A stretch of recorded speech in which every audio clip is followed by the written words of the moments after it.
court, it is going to be Caitlin Hart and Jaden Broderick against local favourites Thadia Locke and James Chowdhury. We will be bringing you that round of 16 game live on Players Court in the not too distant future. You've probably got time to go and make yourself a cup of coffee, but I wouldn't go too far because this game will be getting underway sooner than you think.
Welcome back to the Telford International Centre English Open 2025.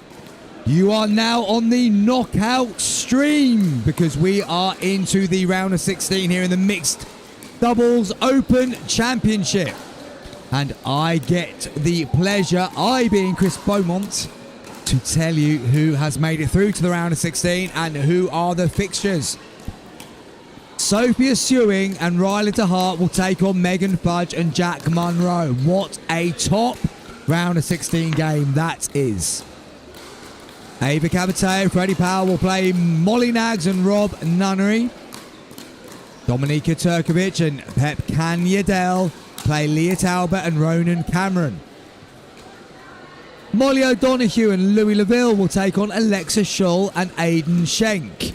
Rose Van Reek, Richard Limonese will play Brooke Revuelta and Clayton Powell. Caitlin Hart and Jaden Broderick will face off against Thadia Locke and James Chowdhury, and we are going to bring you that one on Players Court. Lauren Mercado, Drake Palm will play Maria Fernandez Constantino and Mara Garcia.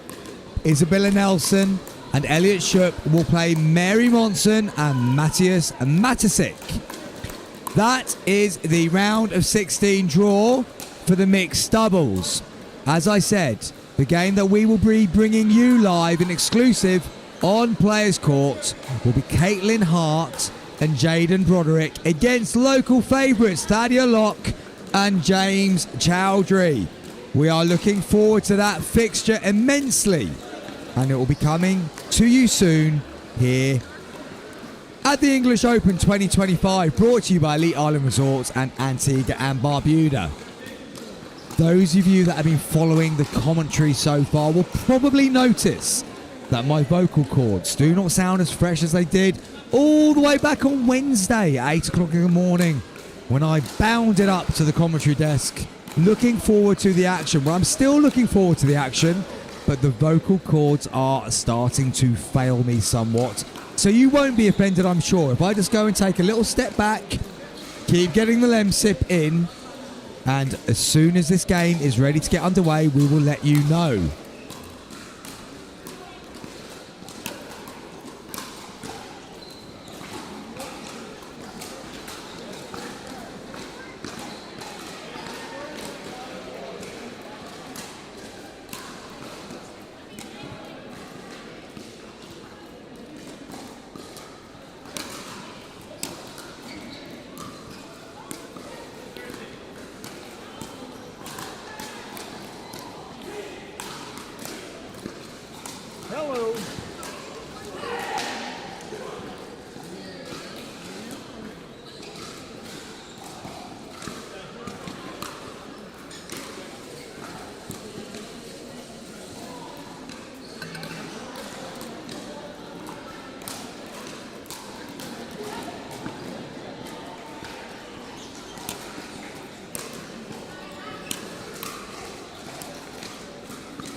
And here we are on Players Court, and we are bringing you a round of 16 tie. We are in the knockout stages, and referee Ron Ponder is speaking to our players. We have got Caitlin Hart, Jaden Broderick, James Chowdhury and Thadia Locke for this one. Caitlin Hart to the left of your screen wearing the white top, Thadia in purple, James Chowdhury in red, and the towering figure of Jaden Broderick, tall left-handed American in the red checkered shirt. Now, we are in the knockout round, so this is a game to 15, win by 2. So it's a game to 15, win by 2 in this round of 16. We've got some blockbuster ties in this round of 16, and it is going to be a great privilege to bring you this one live. Caitlin Hart, regular medal winner in the PPA Australia. Jaden Broderick, one of the American APP crew here. Top talent. But of course, James Chowdhury and Thadia Locke, two of the absolute elite of English pickleball. Both have played all over the world. Both have won tournaments all over the world, but they will be looking to go as deep into this English Open as possible. There is nothing like winning medals on home turf, especially when some of the greatest players in the world are in the draw. Now we are looking forward to the tactical setup that we will see here. Both Broderick and Hart are tall and left-handed. That will give them a different outlook and paints different pictures for Locke and Chowdhury to deal with. They will have great court coverage, but everything will look like it is the wrong way round compared to the vast majority of matches that Chowdhury and Locke will play when they are playing two right-handers. Naturally, we would expect James Chowdhury to be taking the left of the court, Thadia Locke the right of the court. And we can expect to see patient thinking from Chowdhury across court, and Locke with her exceptional resetting ability there to support Chowdhury when he goes into an aggressive moment. We will be refereed by Ron Ponder. He's just asking for the match balls to be returned. And Jaden Broderick has one in hand, so that would suggest he is going to be the person getting this game underway.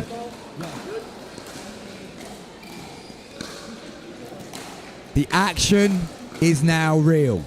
If you lose, you are out. If you lose, your English Open is now over. This is the last event of the tournament. You don't get to come back tomorrow and have another go. It is now absolutely now or never for these teams. There is a place in the quarter-final at stake for whichever team wins the race to 15 points, winning by 2.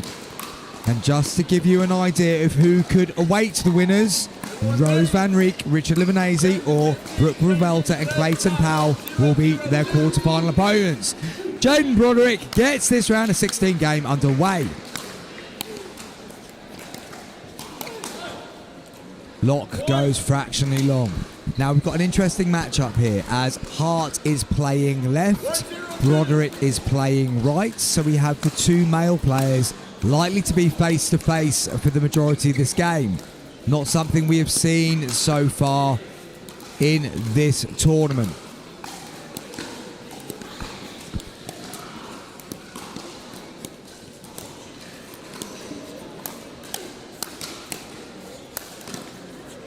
Locke just lifting slightly too high.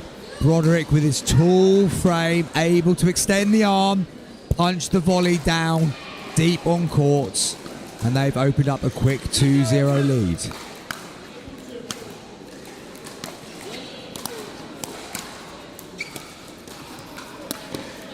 Hart goes around the post, finds the corner of the court.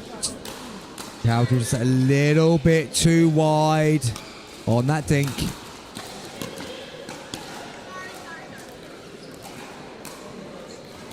Broderick on serve. 3 quick points on the board. The height from which he is able to serve the ball just gives him such an advantage.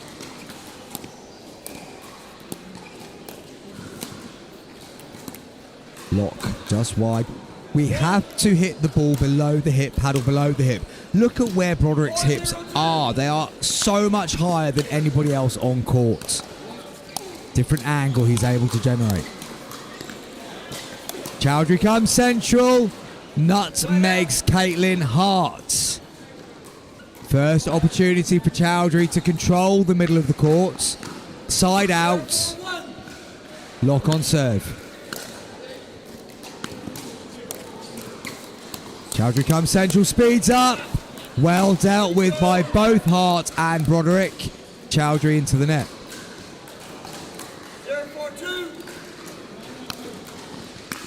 And this is a good drive from Chowdhury as he moves through the transition zone, pinning Caitlin Hart. 1-4-2. First point on the board for Locke and Chowdhury. Nice reset from Chowdhury at the back. Able to keep Locke from getting right up to the line, but she's there now. But as she gets there, her dink goes into the net. So a side out and only 1 point gained by Chowdhury and Locke. Broderick on serve once more.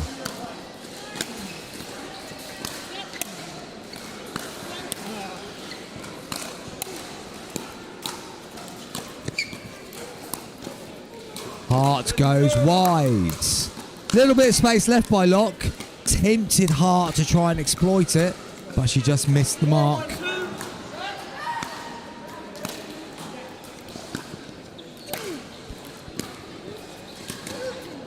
Ooh, and that one just kept a little bit low on Locke. Uncharacteristic error. That shot going right into the bottom of the net. So 5-1. Broderick and Hart lead. That third from Jaden Broderick into the bottom of the net as well. 1-5-1. Good change of angle from Broderick. And again, that huge wingspan the American has allowed him to choose the spot in which to push the ball. Forces another error. Just out on that return. 2-5-2. Second point on the board. Oh, and James Chowdhury goes down the middle. The space appeared as the two players split. Found the gap. Point on the board.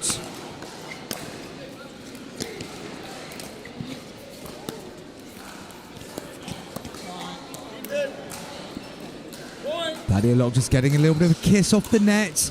Broderick unable to lift that one back. The gap is now just a single point. This is a good comeback already from Chowdhury and Locke.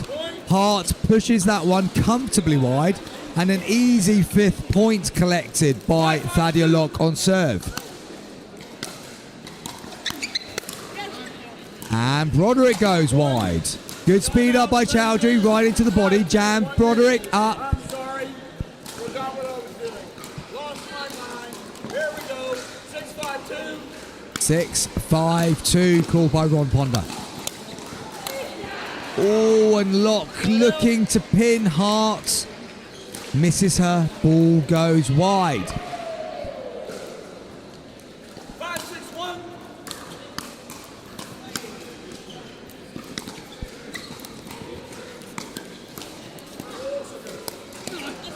Yeah, Broderick able to target Chowdhury there. Down to his toes. Side out. 6-6-1. Apologies. Not a side out. A point gained by Hart and Broderick.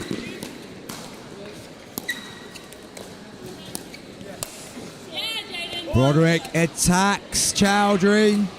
Gets the point. So Locke and Chowdhury got themselves back ahead. And now Hart and Broderick have that single point lead. Good cross-court push from Locke. Broderick running into it a little. Pushes net.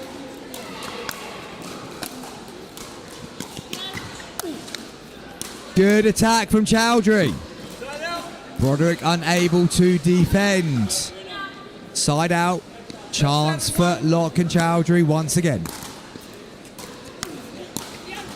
Dipping drive from Chowdhury. They go on the attack twice. Broderick responds and is able to put that one away. 6-7-2. Looping return allows Chowdhury to step in, drive with power. And that power was too much for Caitlin Hart as she puts the ball into the net.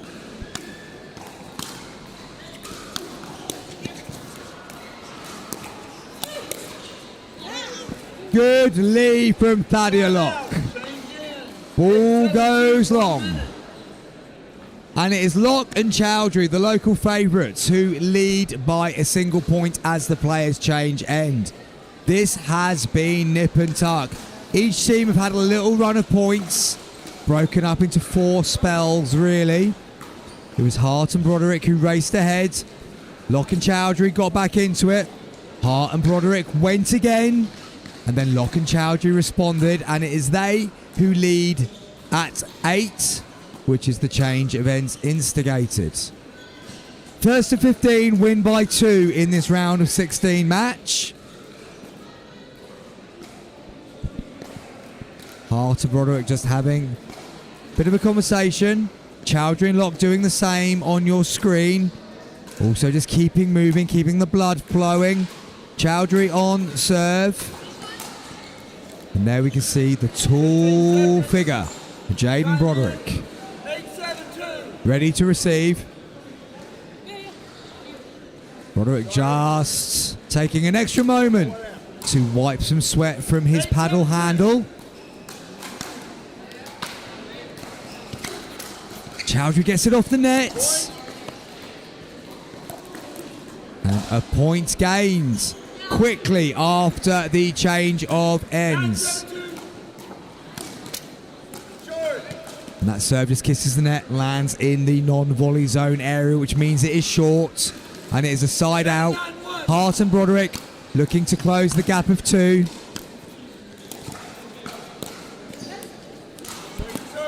Broderick just rolling that one into the net. I'm right behind Jaden Broderick as he serves that. He is able to serve from such a different vantage point of everyone else in this tournament.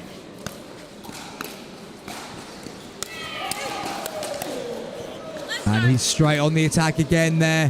1-2, forcing the error from Chowdhury, and it is 9 each. The scores are now level. But Broderick serves into the net. Side out. An absolute freebie for Locke and Chowdhury there. They get the chance to move into double figures first. 9-9-1.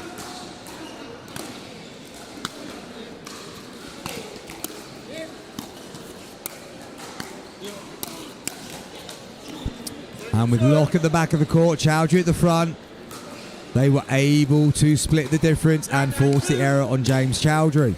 Second serve.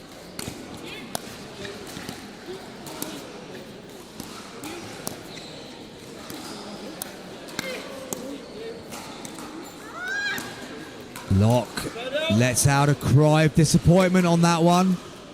Non-scoring side out.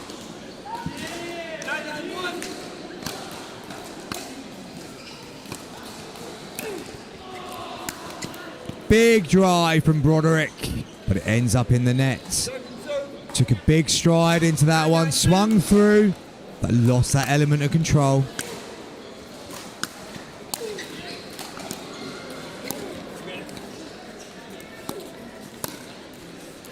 Hart looking to go to the corner. Locke drops the shoulder.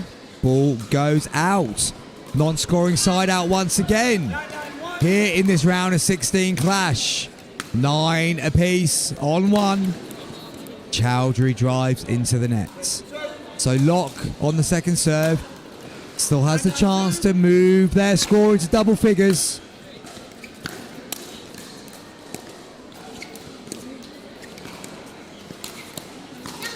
And they force the error from Broderick. 10-9 on 2. Lock on serve. First to 15, remember. Got to win by 2. Chowdhury steps across. Able to then change the angle. Finds the paddle tip of Broderick. 2-point advantage.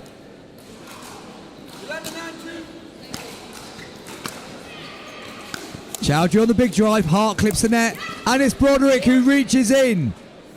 But he only puts it into the net. So that is now a 3-point lead. And they are 3 points away from the quarterfinals. Feels like this point is massive. And it is massive for James Chowdhury.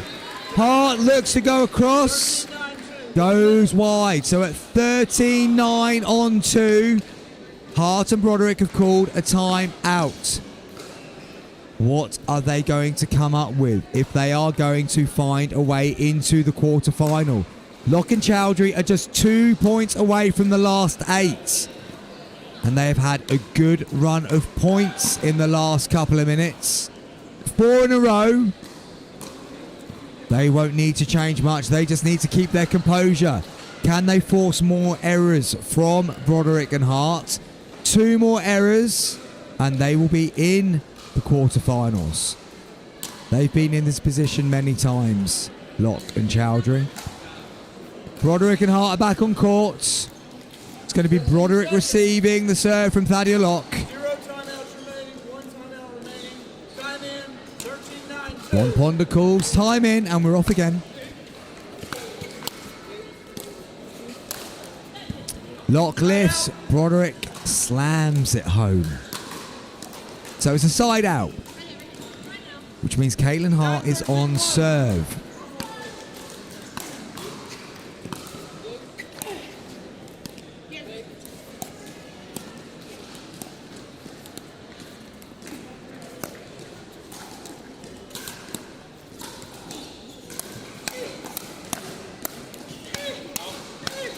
Oh, Locke, unfortunate there.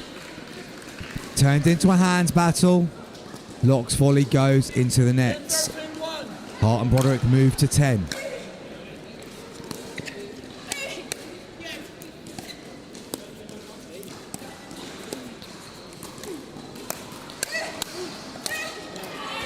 Locke goes wide. It was there for the kill. Just lost the element of control. 2 points in a row now for Hart and Broderick. 2 points since they called that timeout.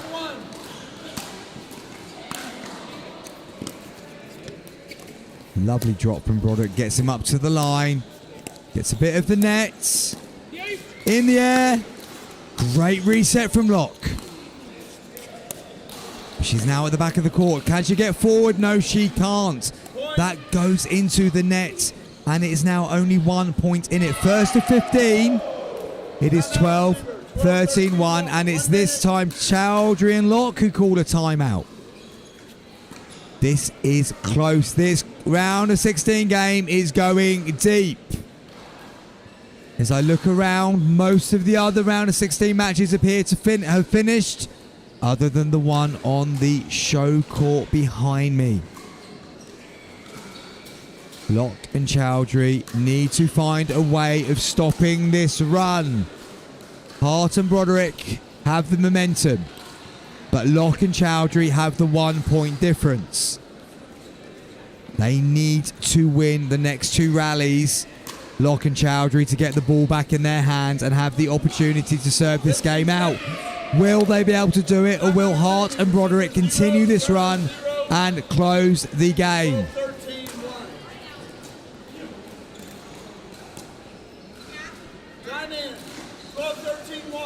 12-13-1, says Ron Ponder.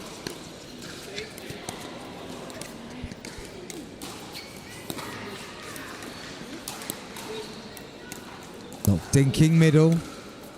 Pushes it wide.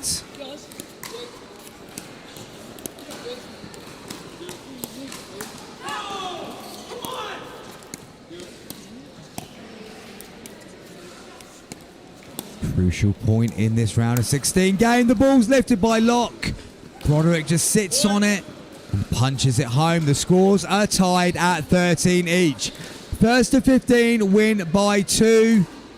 13-13-1.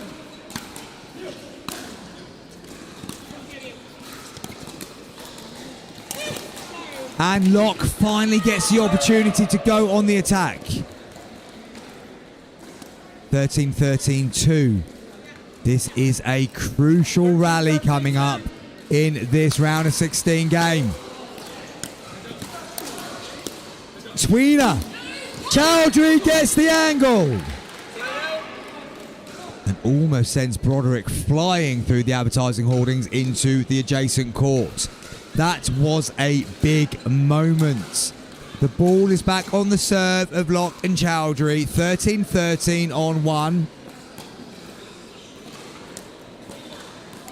Still impossible to call this one, but what we do know is that it is Locke and Chowdhury who have the opportunity to get the 2 points that they need to reach the quarterfinals. Chowdhury came central. Great recovery from Locke. And again,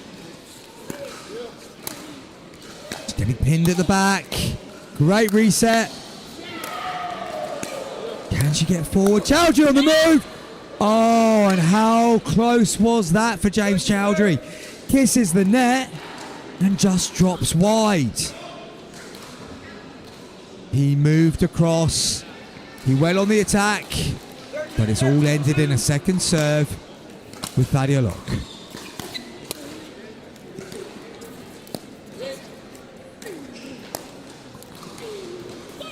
And it is Locke who blinks. That dink is in the net. They had the opportunity to get their nose towards the finishing line. 13-13-1. But it's 13-13-1 on the paddle of Caitlin Hart.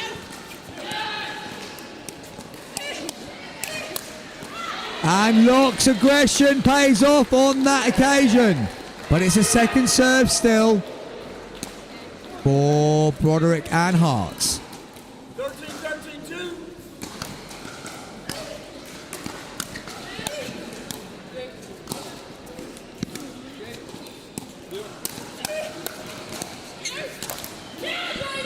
Well played, Jaden Broderick. A big cheer there from Caitlin Hart. Delighted with that work from her partner. They have a point to get in to the quarterfinals. Broderick will be on serve.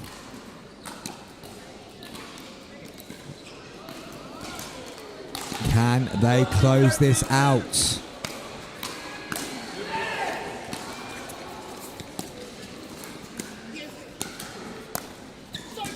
They can indeed. Broderick pierces the pair of Locke and Chowdhury.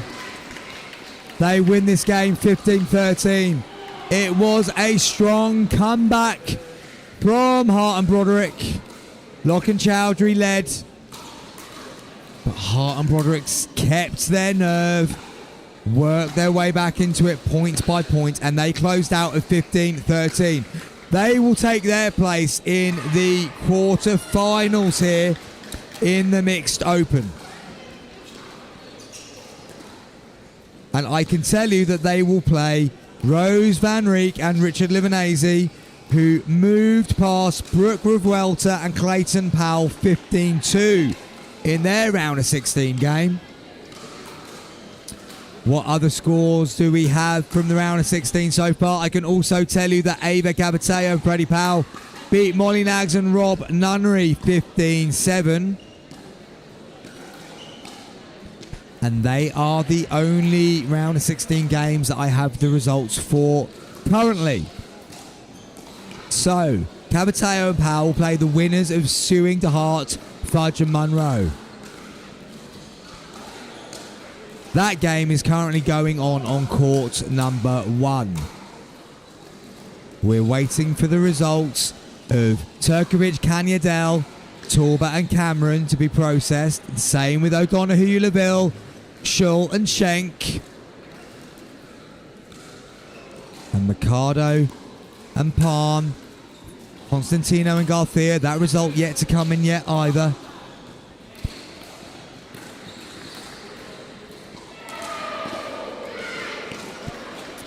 And I can tell you that the game we are going to bring you as a quarter-final on Players Court is going to be the winners of Turkovic Kanyadel versus Tauber Cameron and the winners of O'Donoghue, Laville, Schull and Schenk. So the minute those results have been processed, I'll be able to tell you who we are going to be seeing in the quarter-finals here on Players Court. It is 10-6 here at the English Open on day 5. We will be here with you very shortly with that quarter-final action.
On the screen currently, we've got some action from another court. Court 14 here at Telford.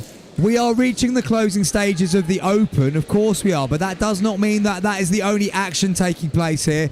We are reaching the closing stages in other tournaments too. Lewis Oak is about to give me the information that I am dying to pass on to you listeners and viewers of who is on this court, because it looks like thrilling action.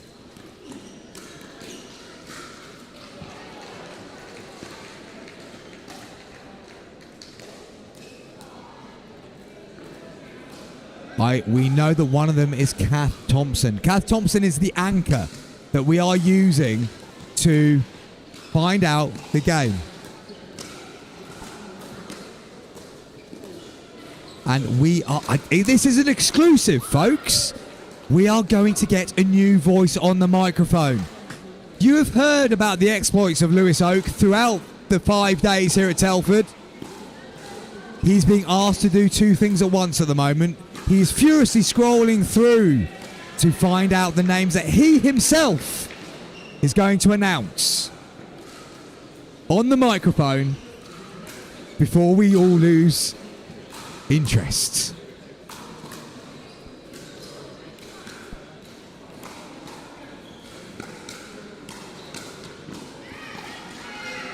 Now Lewis, noticing that these are not the easiest names to pronounce, is asking me to do the honours. It's Gabriella Constantino and Alejandro Skiro currently playing Kath Thompson and John Robertson on court 14 in the quarterfinals of the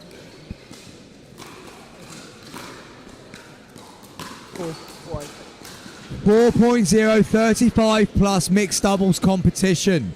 So you can enjoy that action on court 14 at the moment.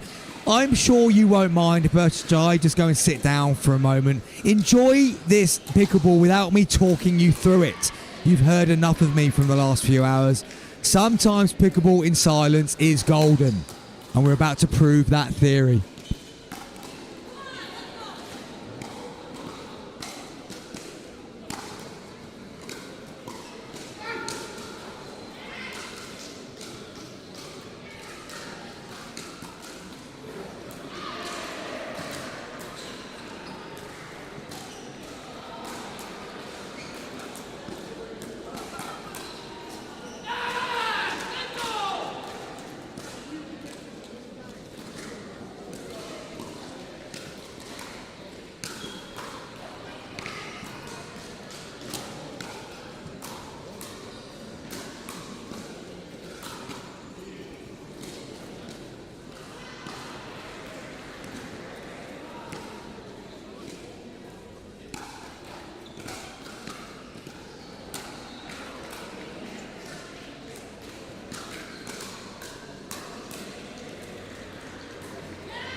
I hope you enjoyed the action there on court 14. We might have got there a little bit late for you to get all the action, but I'm sure one of the two teams is delighted with their results. My eyes are suggesting that it is Skiro who is walking away with the card. Well done, Mr. Skiro and partner. That means you are still progressing your journey in the 4.0 category of the mixed doubles today at Telford. Commiserations to Kath Thompson and partner. I hope we didn't put the jinx on you by bringing the closing stages of your match live on the stream.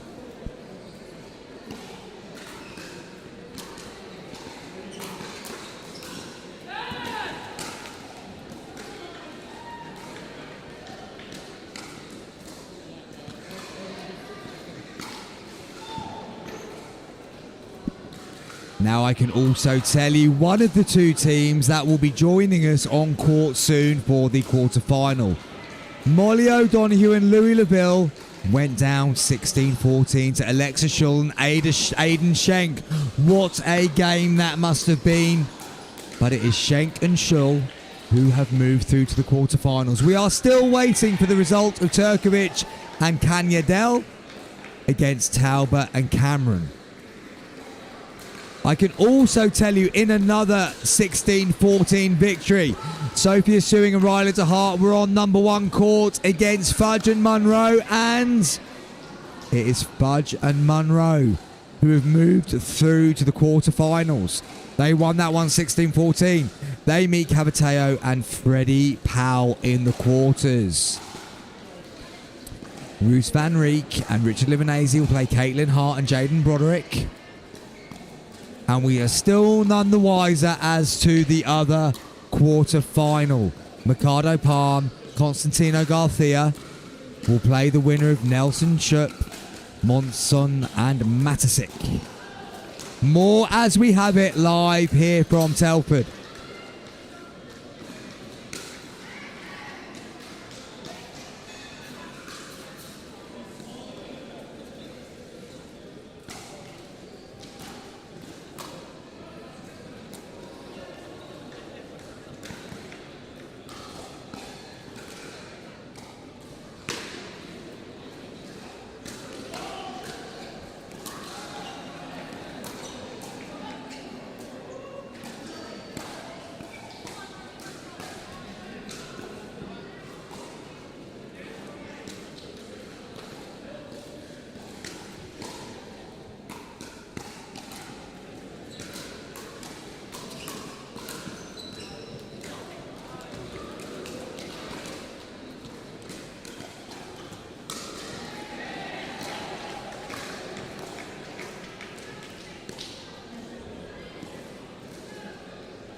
I do have another result that I can bring you from the round of 16.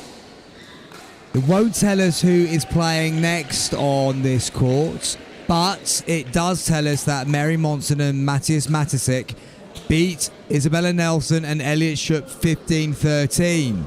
So Monson and Matisik also move into the next round. More as we have it here on Players Court.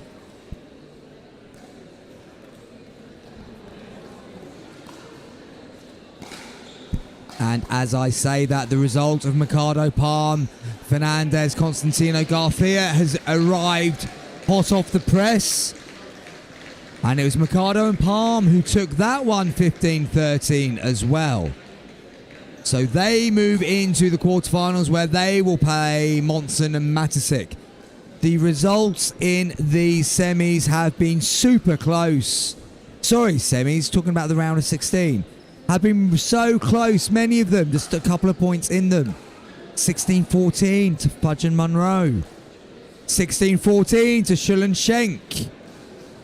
15-13 to Hart and Broderick. 15-13 to Mercado and Palm. And 15-13 to Monson and Matisik. Close games in the round of 16. Will it remain as close when we get to the quarterfinal stages? We will find out. We will be bringing you a quarterfinal as yet unknown here on Players Court.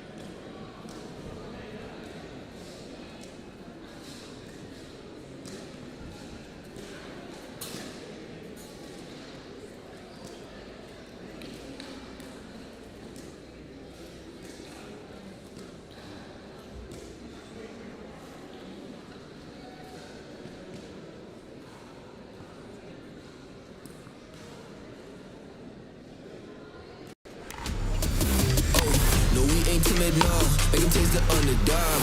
Bomb to the A, falling up, you blame me not. We come from under, yeah, we them underdogs. And we want to win, so we want for all.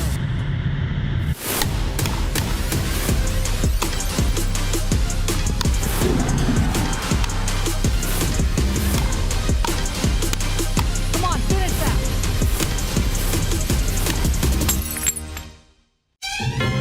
Now it's not the time to give up. Or to give in. I won't allow it. You won't allow it. I mean, the couch doesn't own you. You own you. Am I right? Of course I'm right. You can do this. Well, maybe not this. But you get the idea, right? Don't be a couch potato. Find a doctor at you'llbeback.com. Arnold says, do it now. I need a Caribbean vacation.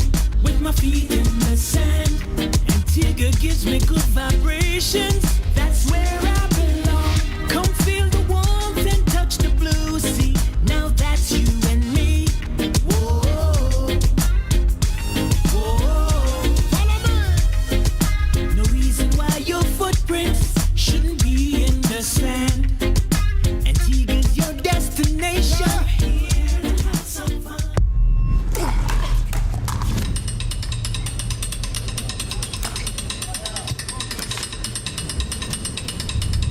Not a real sport. Not a real athlete. Not a real challenge. Not fast enough.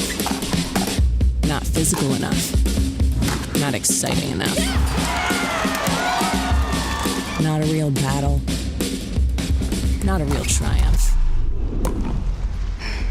No grit. No drama. No stakes. Not a real heartbreak. Not a real comeback. Nothing to brag about. This isn't real work. Real talent. Real skill. Pickleball? That's not a real sport.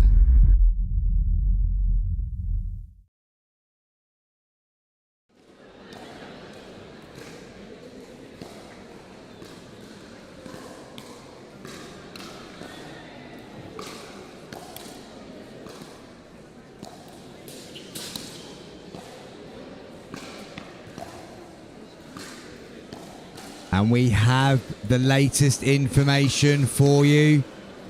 Our quarterfinal clash here on Players Court is going to be Alexa Schull and Aiden Schenk up against Dominika Turkovic and Pep Kanyadel. And Turkovic and Kanyadel won their round of 16 by 2 points as well. They saw Talbot and Cameron 15-13. Another incredibly close game in the round of 16. That means, let me just do a quick bit of adding. 1, 2, 3, 4, 5, 6 of the 8 games all had 2 points within them. That shows the quality of the teams that made it into the round of 16. And now we move into the quarterfinals. So I can give you the full quarterfinal draw. We've got Megan Fudge and Jack Monroe taking on Ava Cavateo and Freddie Powell. We've got the one that we are bringing you live, Dominika Turkovic and Pep Kanyadel against Alexa Schull and Aiden Schenk. Rose Van Rijk and Richard Limonese will play Caitlin Hart and Jaden Broderick. And Lauren Mercado and Drake Palm will play off against Mary Monson and Matthias Matisic.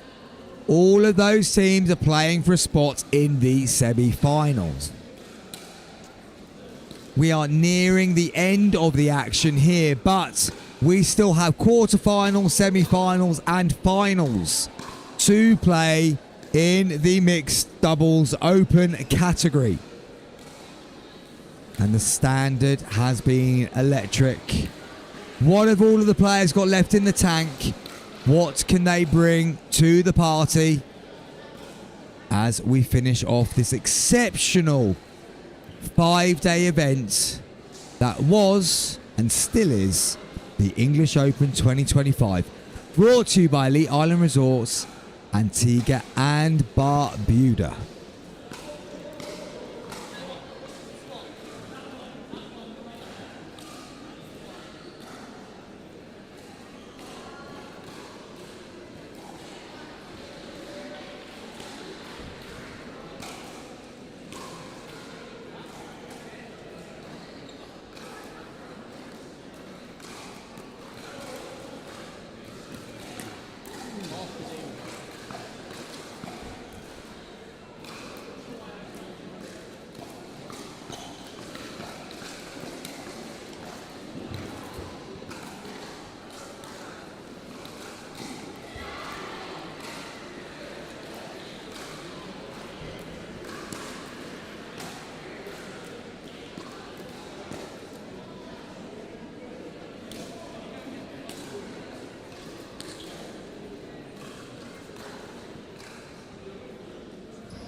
And the players are entering the court for this quarterfinal. This is a quarterfinal game between Dominika Turkovic, Pep Kanyadel, Aiden Schull and Aiden Schenk and Alexa Schull. Time for me to get back on my feet, get the energy searing through my veins, just like the players that we're about to watch on court. Currently warming up, we have Turkovic and Kanyadel. Just a reminder that they saw of Torba and Cameron 15-13 in their round of 16 game. And their opponent, Schull and Schenk, beat O'Donoghue and Laville 16-14. So they both had very close games in the round of 16 as they progress their way to the quarterfinals.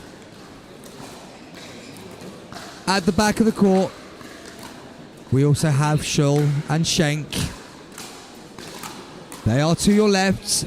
Schenk in the dark blue top. Alexa Schull in the white top. One wearing baseball cap, one wearing the visor. And it won't be long before the referee appears, which will tell us we can get this quarterfinal underway.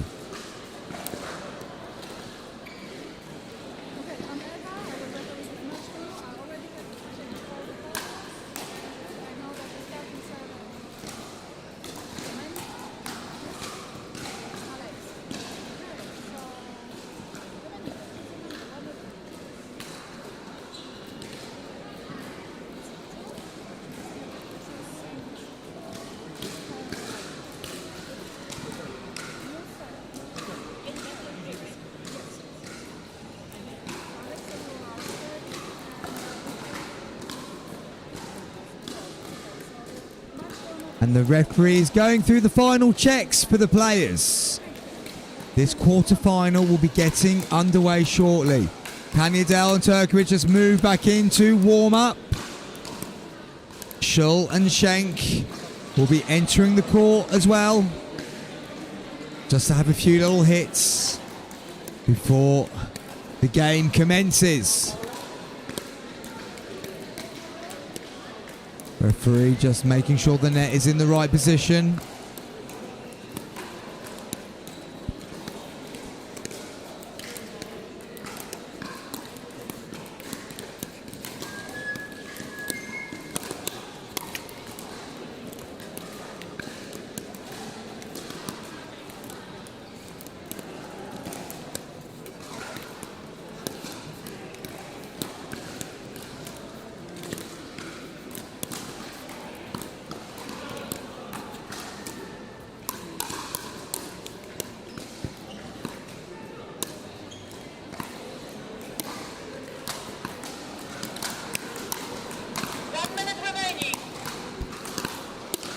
One minute remaining, says the referee. Not long now, folks. This is better than anything else that will be on your TV on a Sunday evening. You can put songs of praise to one side. No need to switch over to Country Watch or any of the reality TV shows that are being repeated on ITV2. This is all about the quarterfinals of the Mixed Doubles Open here at the English Open. Live from the Telford International Centre on Players Court. Dominika Turkovic, Pep Kanyadel, Alexa Schull, Aiden Schenk. Who will take their place in the last four? First to 15 win by 2. And if this scoreline is anything like the vast majority of the quarterfinals, it is going to be a tight one. All of the rounds of 16 games ended... all of the round of 16 bar 2 ended with a 2-point advantage. They were tight.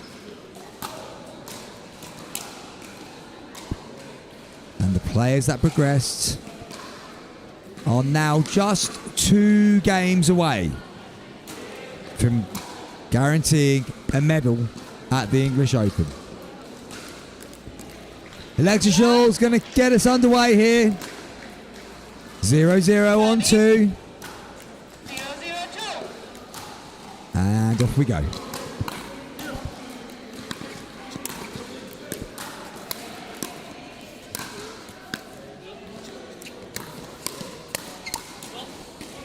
And Schenk goes long with a double-handed backhand. So an early side out opportunity for Turkovic and Kanyadel to get the first point.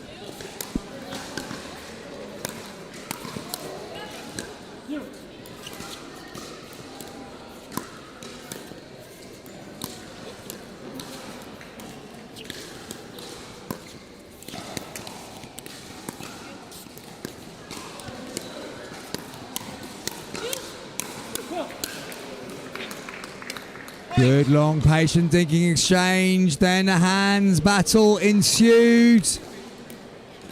And it's Kanyadel and Turkovic who came out the right side of that one. 1-0-1. And they have a point on the board, but that serve goes wide from Turkovic. Kanyadel on 2. Sorry. Correction. Second serve.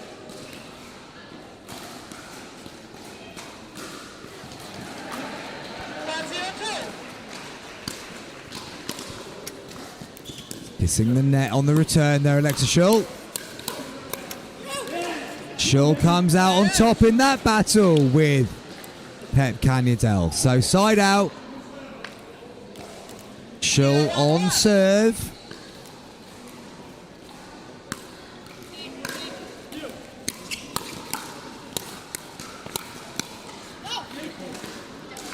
And Schenk just looking to reset but goes wide. Put under pressure there. They move over to the second serve. 0-1-2.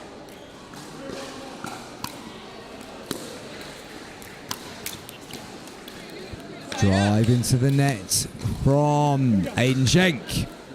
1-0-1. So a little bit of back and forth in terms of serves at the start of this quarterfinal.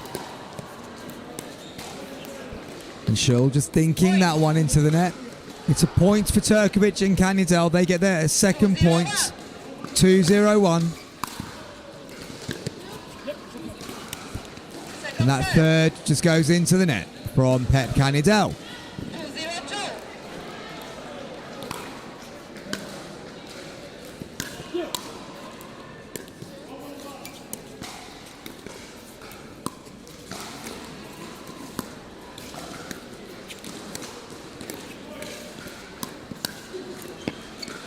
Kanyadel read that play. Schenk not quite shuffling over to his right quick enough, leaving the gap.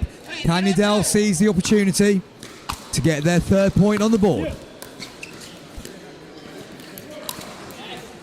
Scholl lacking a bit of patience that time, going for a speed up. And that speed up just went straight into the net. 4-0, Turkovic, Kanyadel. But we've seen this several times here on Players Court. An early lead doesn't necessarily mean they are running away with victory.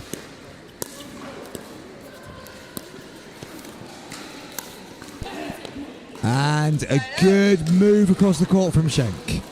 Punches that one down the middle, gets the side out, and the opportunity to get their first point on the board.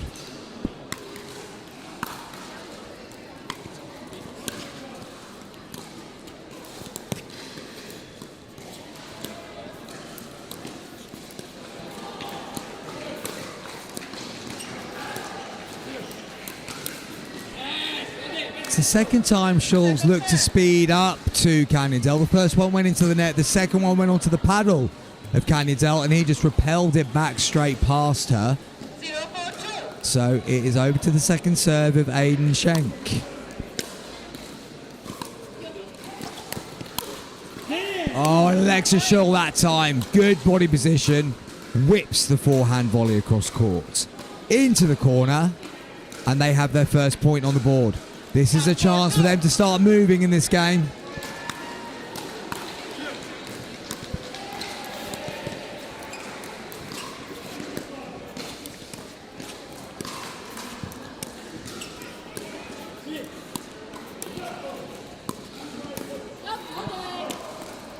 Schull forces the error off the paddle of Dominika Turkovic.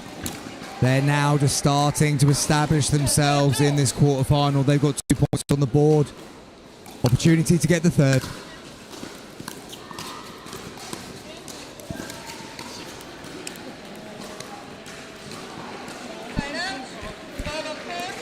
Side out now.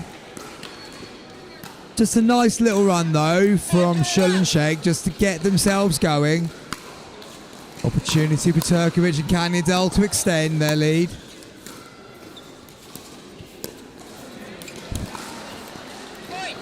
But Schenk disappoints himself there, giving a point away.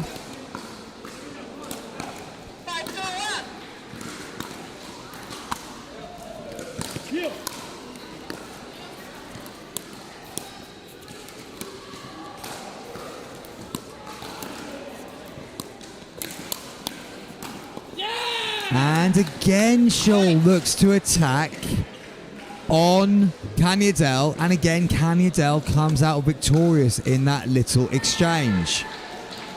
We've seen more success from Schull when she goes cross court. They're taking a timeout, and I wonder if that is something they are going to discuss at this moment.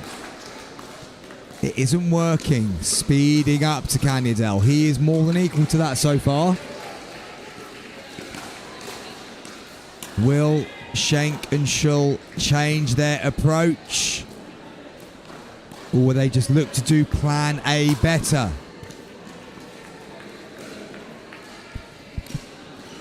As for Kanyadel and Turkovic, they'll be very happy with their current position in this game. They lead 6-2. They have the momentum.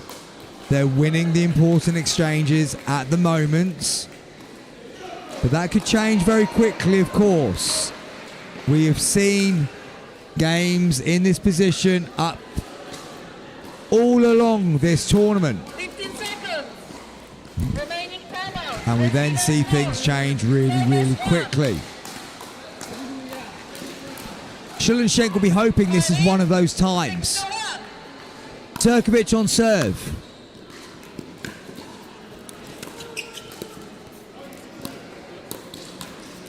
And just wide from Turkovic. Schenk full of energy once again. He's receiving the second serve.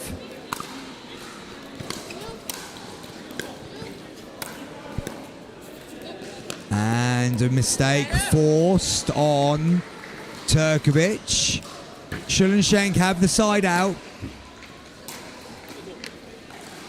They seem absolutely pumped and ready to get themselves back into this game.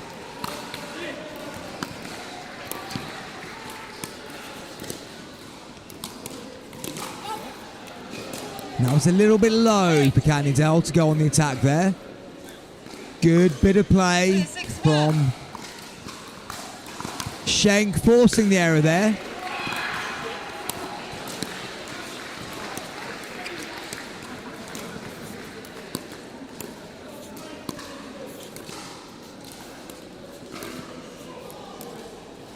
And we're seeing Schull be a little more patient on that side now.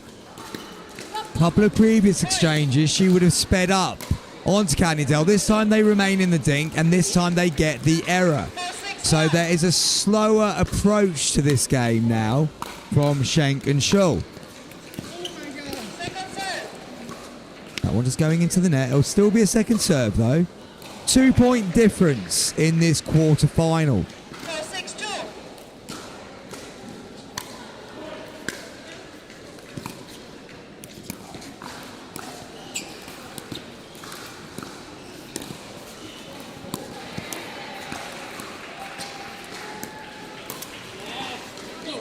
That was a little bit like we saw earlier. Schull looking to speed up and pushing it into the net. A surprising choice given the success they were suddenly getting from remaining patient, from remaining in the dink.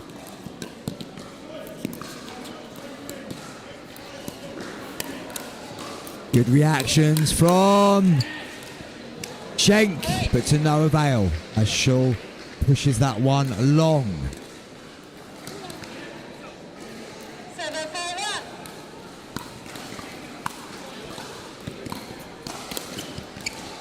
Cannondale comes central. They both go to the side.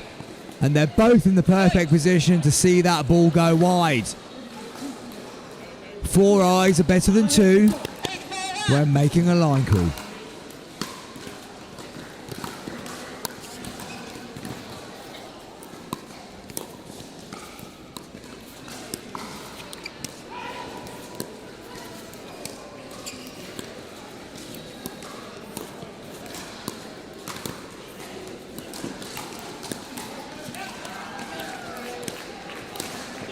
And it's Cannondale who just gets Schenk off balance and forces an error on the backhand side.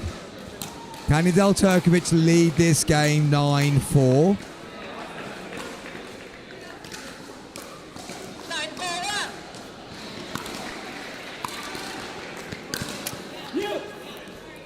And a big slice of luck for Pep Cannondale as his drive kisses the net, trickles over into the non-volley zone. Neither Schenk or Schull were able to get anywhere near getting to that one. 6-point lead. Make that a 7-point lead.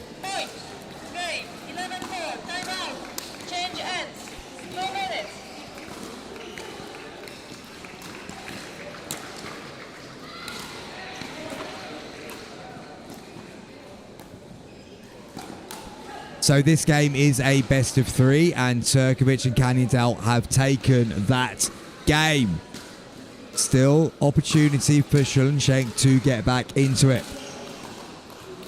Turkovic and Cannondale will be delighted with how they played in that one, though. We saw Schull and Schenk start to get a little bit more joy from going patient, staying in the dink, not looking to speed up. They probably need to do that a little bit more in this second game if they're to get back into it.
So Dominika Turkovic is going to get this second game underway. They won the first 11-4. They only need to win one more and they will be in the semi-finals. It is up to Schull and Schenk to do something here.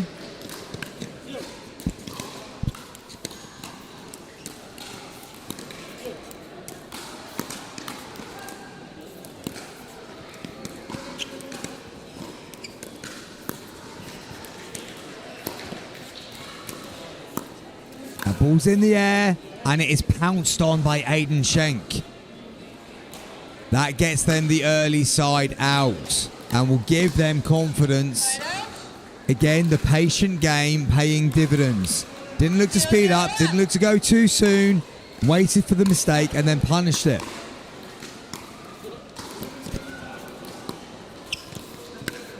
Yeah, too much width there that time. Pep Cannondale guiding it round the post for the ATP. Second serve.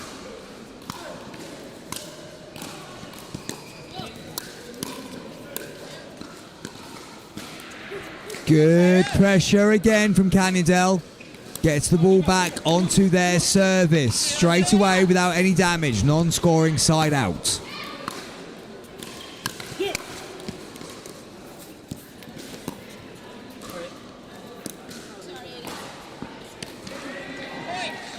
And that is a point to Turkovic and Kanidel. The ball going off the net cord. Aiden Schenk opening the paddle face, punching inside out. Finds the corner of the court.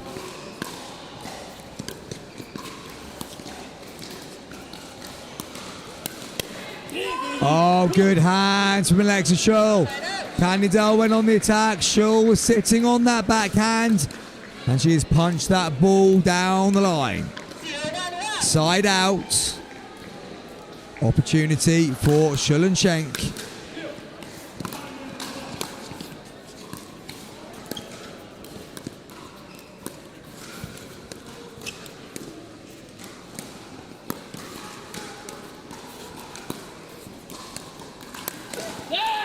Big drive from Kanidel on the volley, targeting Schull.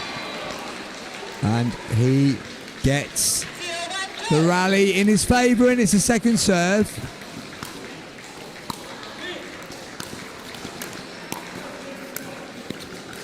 And Kanidel again taking control of this game. Pinning the ball down to the toes of Alexa Schull. Non-scoring side out. Turkovic and Kanidel back in control of the ball.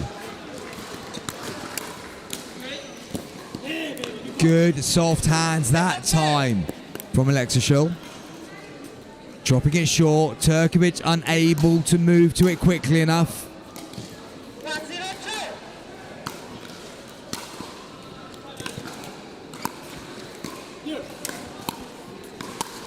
Big smash.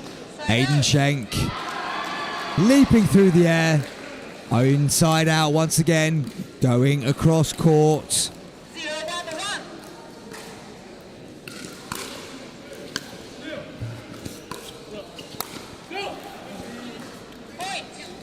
Schenk just calling for Schull to leave it. She responds and they get the point. So 1-1 here in the second game of this quarterfinal.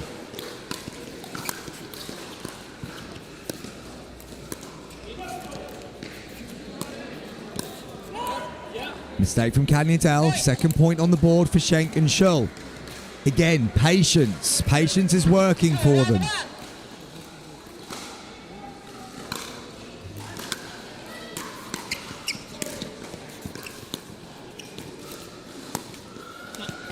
Just wide, Aiden Schenk. Second serve, 2-1 on 2.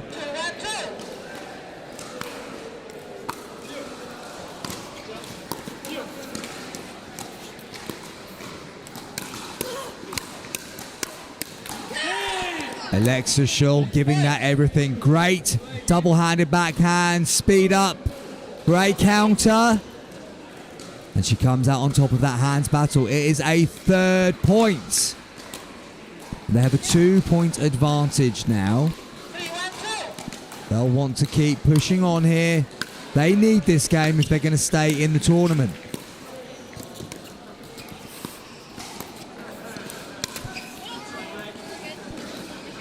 That ball is deflected up off the net cord. And I think it clipped Kanidel on the nose. He's just rubbing it though. Not too concerned. No damage done. Only to the scoreboard.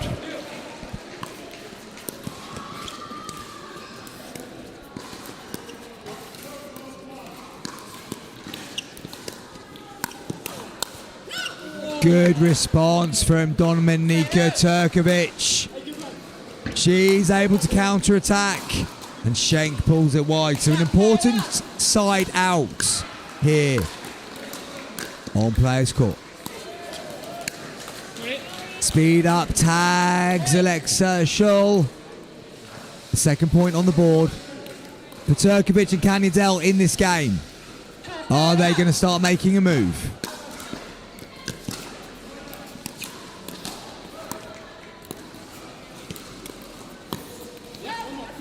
And it's Turkovic with the error, but they still have a second serve. 2 points behind in this second game. A reminder that Turkovic and Kanidel won the first one 11-4.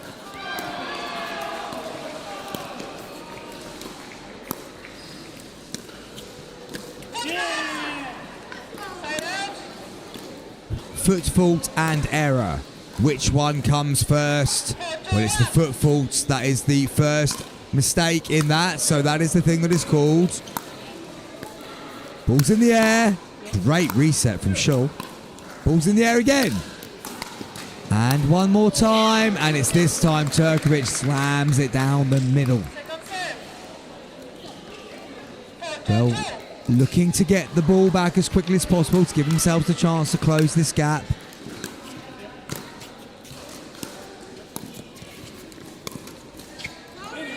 And that is the same bit of the net that Schull clipped a moment ago. This time it goes up and over the paddle of Pep Canyadel. And it gives Schull and Schenk a 3-point lead, 5-2. Driven into the net from Alexa Schull. Side out. So Turkovic and Canyadel trail by 3. An opportunity once again to narrow the deficit.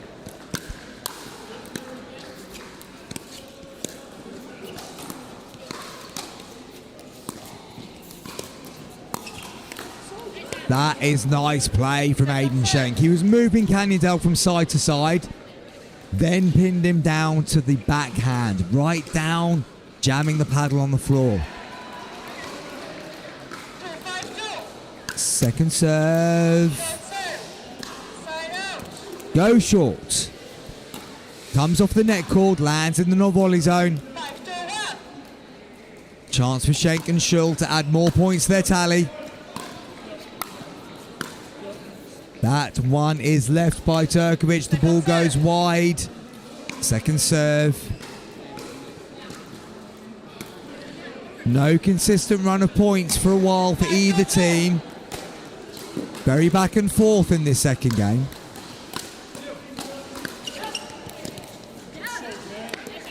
Canyadel with the error. Point for Schull and Schenk. They lead 6-2-2. Got to get to 11, win by 2 in this to take us to a third. But it is a side out.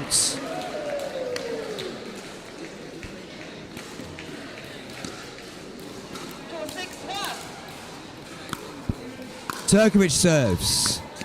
And her third hits the net to her frustration. Canyadel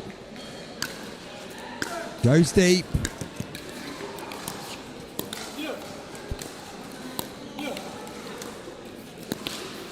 Schull and Turkovic going cross court. The space was there for the ATP. Missed by Dominika Turkovic. Unable to curl the ball back into court. So side out. Slice return this time. Reset off the net twice. Just round the post there, but gently from Schenk. Looks for some disguise. There's a lob. Great resets. Incredible point this. At a crucial time. And it's Schull who is unable to reset. Canyadel forces the error. You have 6. They have 2. Referee just confirming the score. 6-2-2. 6-2-2. As Canyadel gets up to the non-volley zone.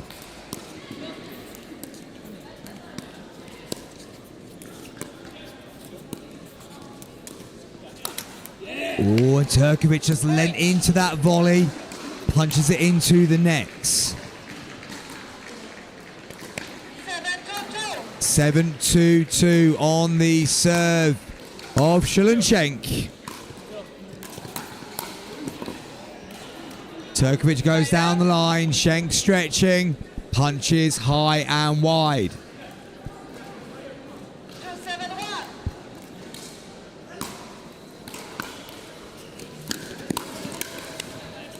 Good 1-2 from Canyadel. Creates that triangle. Goes one side, then the other. Punches down the middle. Clips the paddle face. 3 points on the board in this second game for Turkovic and Canyadel. But Not enough lift on that third. Second serve. 3-7-2.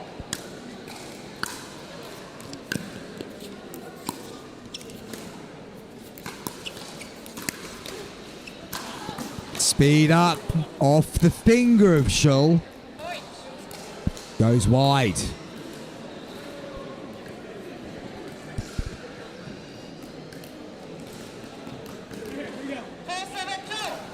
So 3 points the difference now. Schenk doing some good work there. Stayed central on that one, reading that the ball was going to come down the middle. He was able then to go straight back to Canyadel. Canyadel then punched wide. So that is a side out.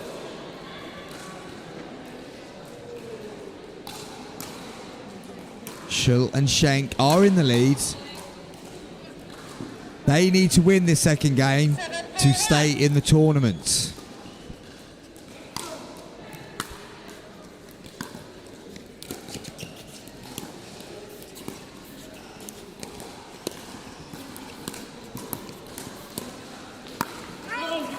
And Turkovic just reaching in, going cross court, but getting too much purchase on that volley. Schull and Schenk have their 8th point on the board. They are 3 away from taking us to a third and final game in this quarterfinal. Out of the ball was out. So it's a point. Okay.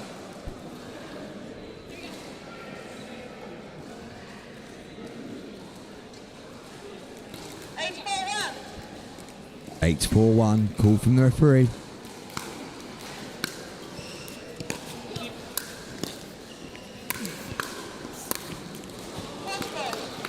Canyadel doing some great stuff. Unfortunately, couldn't stay out of the non-volley zone that time. Came back from one Ernie, tried to Ernie again, but couldn't find a way to not end up in that non-volley zone. So, 2 points away from a third game here. Just wide from Aiden Schenk. Second serve on the paddle of Alexa Schull. 9-4-2. Goes down the middle on that serve. And it is a mistake from Turkovic. So, Schull and Schenk have game point here. Winning this point will put them into a third and final game. Timeout called by Turkovic and Canyadel. If that's just to break the concentration potentially of Schull and Schenk, it is a good move.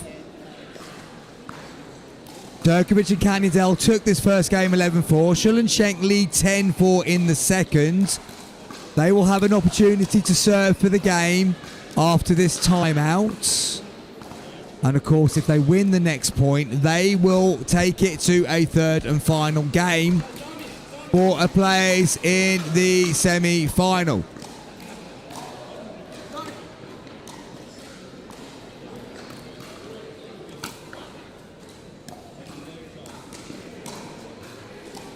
And as the game behind us is now finished, the crowd are spilling over to see this fixture. Schull serving to try and give us a third game.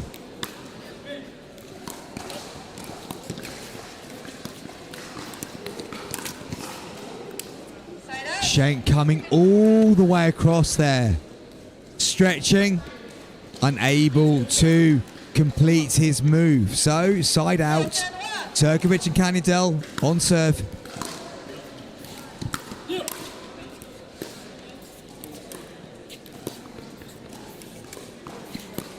Schull and Turkovic going cross court. Schenk coming central. Looks to go behind. Goes across. Foot fault called. Point to Turkovic and Canyadel.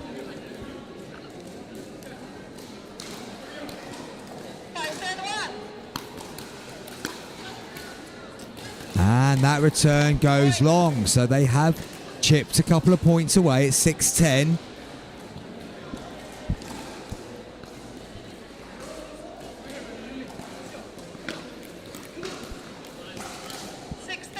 We're still on the first serve.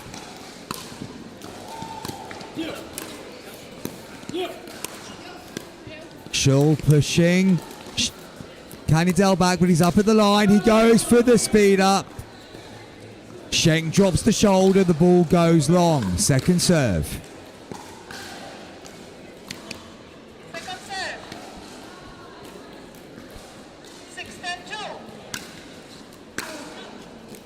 6-2. Goes wide from Schull. Another point on the board. They are chipping away at this lead. They've won the last 3 points. It's now 7-10-2. Moves up to the line, gets another point. Cannondale just raising it over the last few minutes. Timeout called by Schull and Schenk. Turkovic and Cannondale's timeout has proven very effective as they've won the last 4 points since doing that. Schull and Schenk just taking a moment, looking to break this little run of momentum. They are still 1 point away from taking this to a third and final game. But minutes ago, they were in a much better position than they are right now. Turkovic and Cannondale are closing this gap quickly. 2 points difference. They'll need to get to 12 at least to win this game, given that Schull and Schenk already have 10 on the board. More people spilling in to see the conclusion of this second game. Time in. 8-2.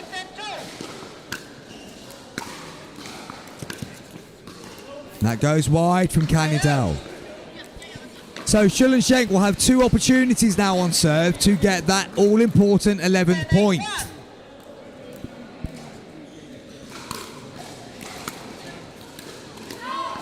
And it goes long, so we are going to have a third and final game in this quarter-final. Excitement here on Players Court.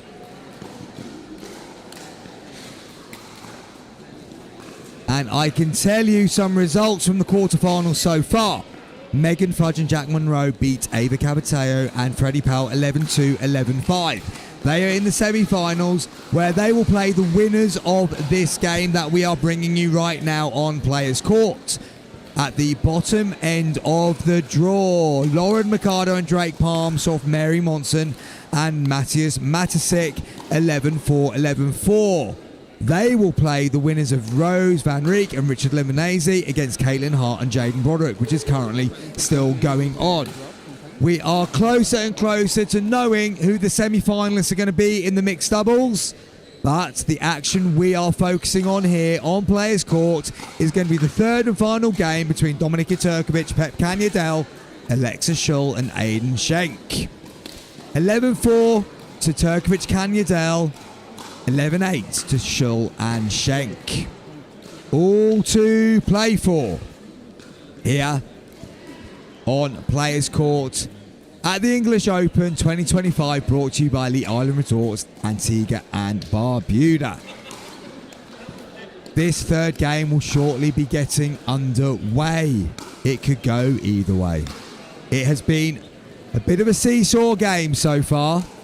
Tactical shifts from both pairs, causing effects and results.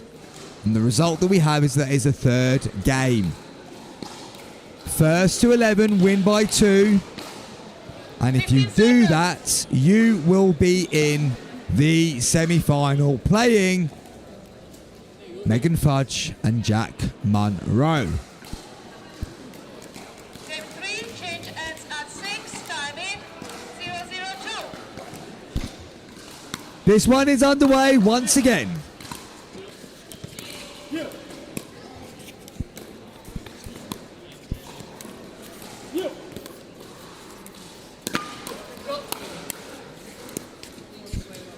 Incredible bit of defensive work. Cannondale looking for the second ATP of that rally and fails. Schenk asking a question of the referee. I do not know what that question is that he is asking.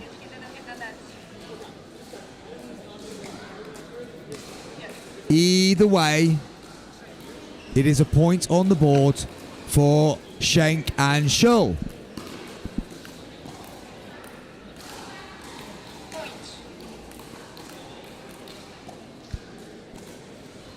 Sorry. Referee timeout. Referee just taking a moment.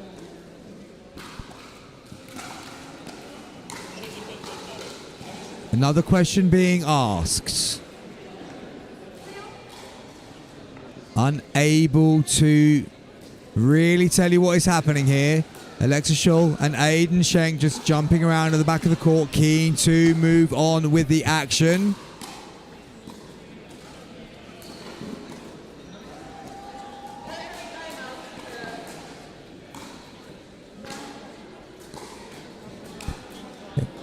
Schenk was just checking with the referee that he heard a sound of paddle hitting the post of the net.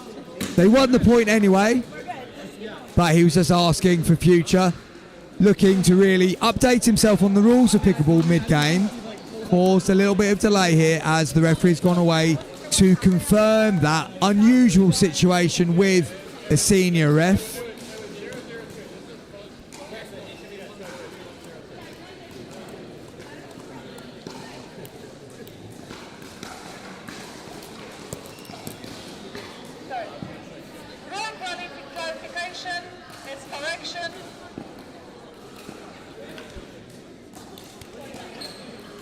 Okay.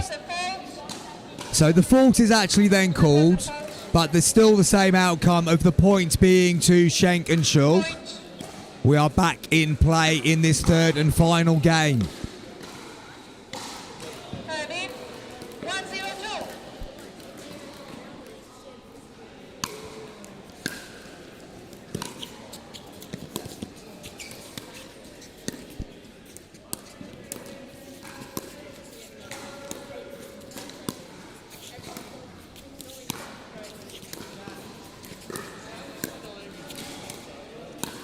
There's a lob.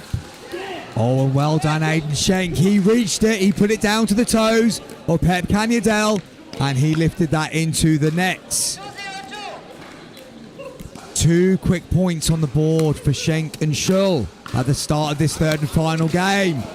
Well left, Dominika Turkovic. Side out. A chance for them to get points on the board quickly and close the gap.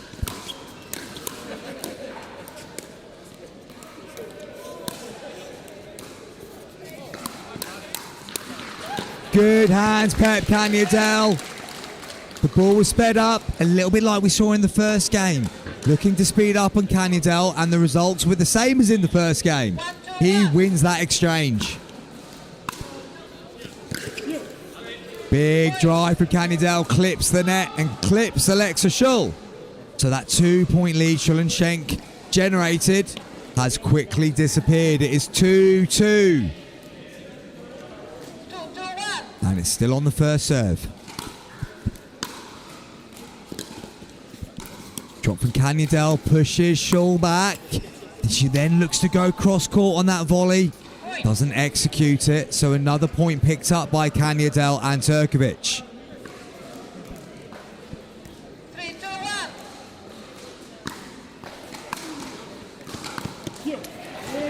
And Schenk's return forces an error on the third from Turkovic. Canyadel, though, has the ball. And he puts a rare serve into the net. So it's a side out. Schull and Schenk looking to get level and then see if they can get some kind of advantage going in this quarter-final, third and final game.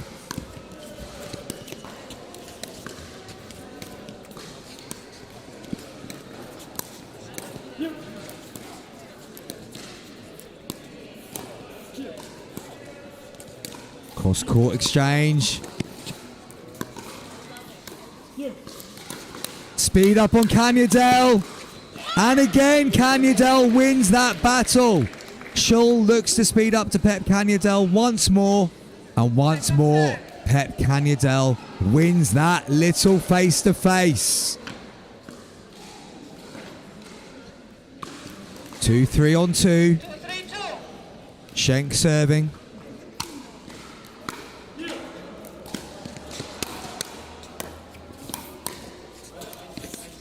That's a great reach from Schenk. In the air. Took his time, waited, pushed it down the line. It would have been so easy to attack that quickly, but he gave him time to have all the options available to himself, and he chose the right one. That brings the scores level.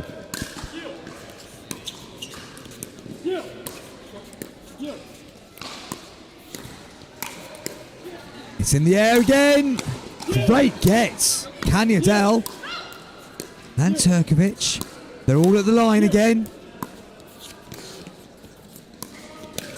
Oh, and it's Kanyadel who blinks first. He leaned in. He went on the attack. He made the mistake.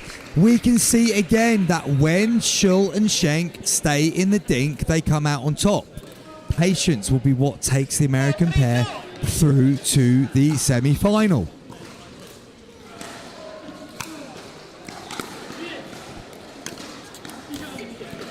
And Schenk just drops his drop into the net, so side out. This game is still going back and forth. Neither team getting significant momentum of points on the board in any kind of batch. In the air. Nice inside out put away from Schenk. Made sure by dropping it shorter, there was no chance of Kanyadel defending that one. Still loving the energy from Schenk at the back of this court. He wants this so badly. As all four players do, but Schenk is being the most vocal about it. And that one goes long. Look of disappointment on his face. 4 each here.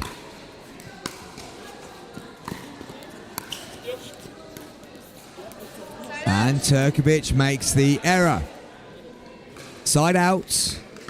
4-4. Everybody watching this game now. The show court number 1 is emptied. Players and spectators alike are watching the climax of this quarterfinal. As Schull, just off balance, ball behind her, lifts that into the tape of the net.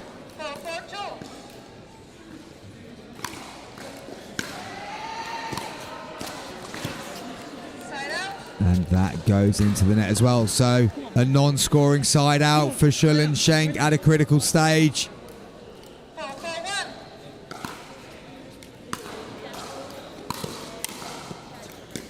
We've got players still in the draw watching this game. Megan Fudge and Richard Libanese to my left. Eyes on this game. Libanese making his way through pizza, refueling. Didn't think to bring me any. But that's absolutely fine, mate. You're still in the competition. I was never in it in the first place.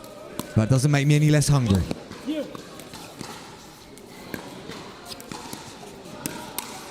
Good reactions from Schenk. Oh, Kanyadel goes on the speed up. He's going to regret that choice. He's going to regret that choice. Side out again. Non-scoring. Schull and Schenk with the ball on serve.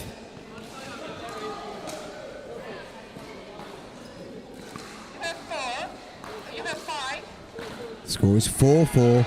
Slight confusion here. Just gives the players a chance to take a moment. Deep breath. Schenk and Schull just exchange a quick low 5. Kanyadel and Turkovic copy it. And Schull will serve.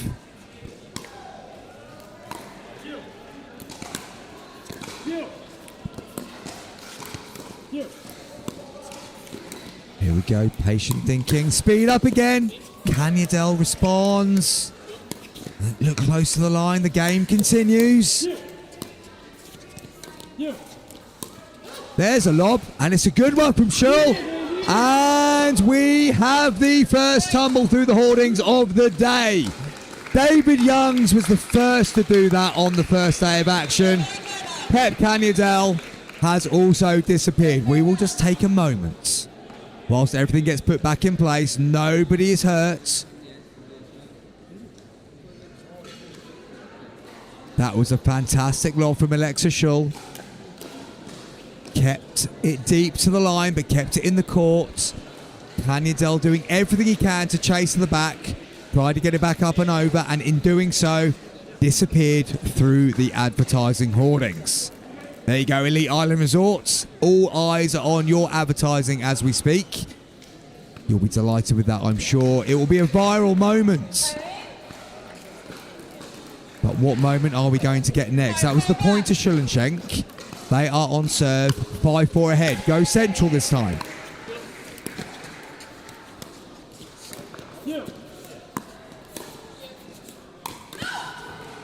Good speed up from Schenk.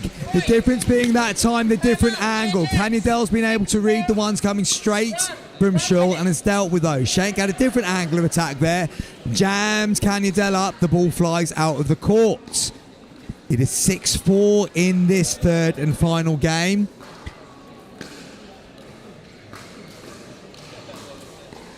And the players are just taking a moment. I believe they are about to change ends. They are indeed, as Schul and Schenk move to the top of your screen. And Turkovic and Canyadell take a slightly slower walk backwards. 2 points behind.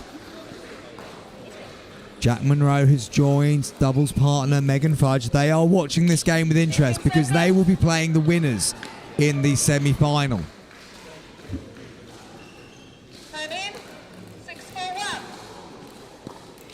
Schul on serve. 6-4 on 1. 2-point advantage. First to 11, win by 2 in this final game shootout in this quarter-final. Schenk comes central, puts the ball back. Turkovic took a step back, then looked to speed up, and that speed up went into the net. Good movement around the court there from Aiden Schenk late in this quarter.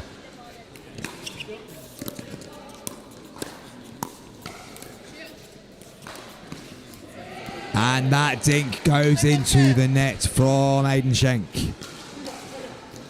7-4 on 2.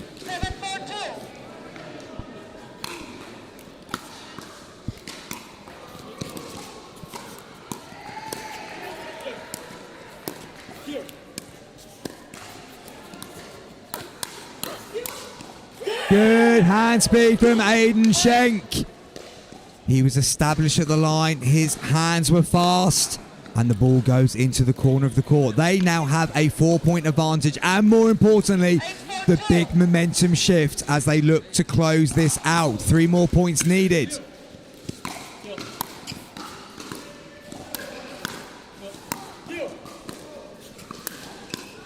Good reset work from both players. They get to the line.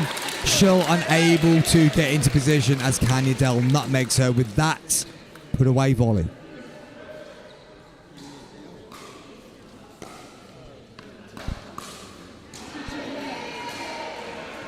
So the ball is back with Dominika Turkovic on serve for 8-1.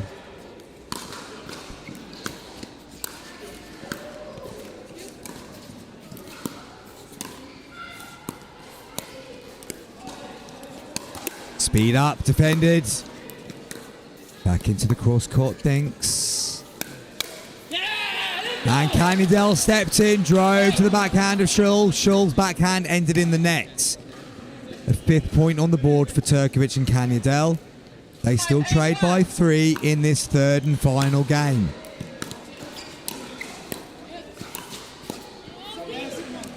And Turkovic unable to lift that one. Second serve, Canyadell just having a momentary word of encouragement for his partner.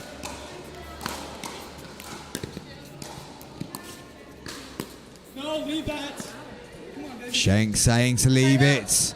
Schul doing as suggested. Side out.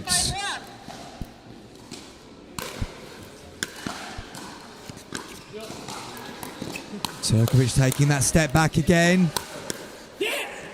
And that allows Schenk to really get forward, get it down to the toes of Turkovic. And they are now 2 points away from the semi-finals. But Canyadell is not giving this one up lightly. He has punched that down to the toes of Aiden Schenk. And it's a second serve. Still 2 points needed 9-5-2. for Schull and Schenk.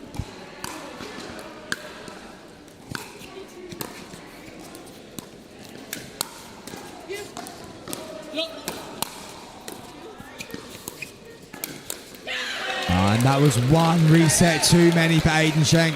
He did brilliantly in that exchange, but Cannondale eventually pinned him, and they have got the ball back in their hand. They are on serve 5-9 down. There is still life in this quarterfinal.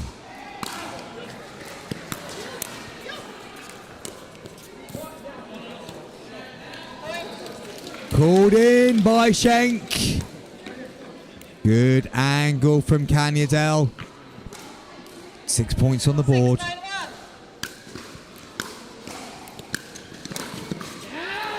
Cross court shot from Schull goes wide.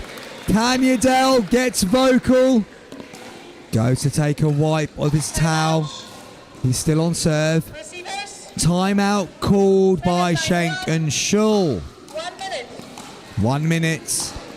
Just to reassess their thoughts. Schull goes over to speak to a coach on the sidelines. Schenk just walking down the side of the court. Pep Cannondale taking some advice on board from James Chowdhury. Dominika Turkovic is keeping moving. Also goes to listen in to what Chowdhury might be passing on. And Schenk has joined his partner on the opposite side of the court. All four players getting some information on board as we reach this critical stage in this doubles quarter final. A reminder, whoever wins this game goes on to play Megan Fudge and Jack Monroe in the semis. And we're going to know who that is in the next 5 minutes or so, you would imagine.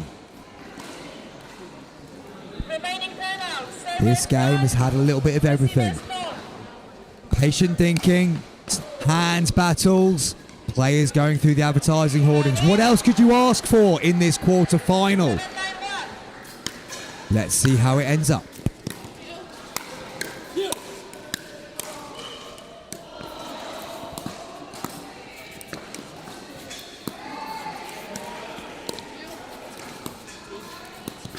Turkovic just readjusting her feet, does enough. Oh, and Schenk has forced the error. Second serve.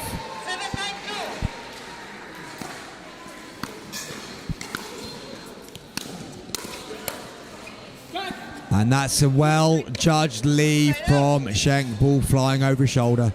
Gets out of the way. They have the ball back. 9-7 on 1.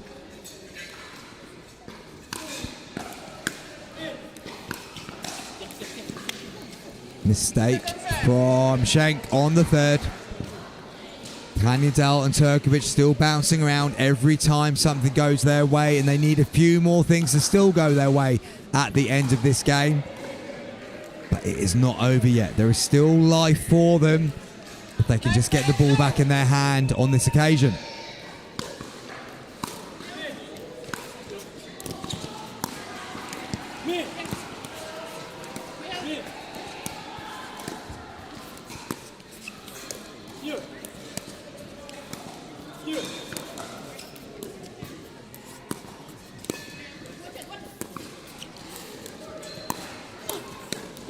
Oh, well disguised from Dominika Turkovic.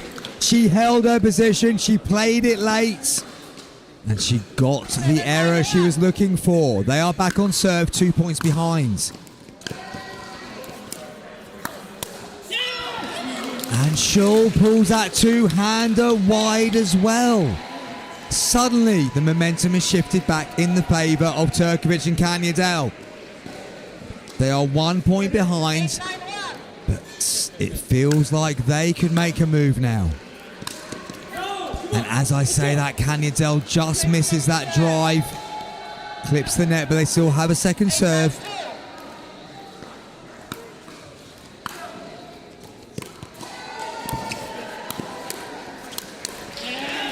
Ball pops up to Cannondale. He drives it at the body of Schull. They take this game level. First to 11, win by 2. It is 9 each. This could not be closer.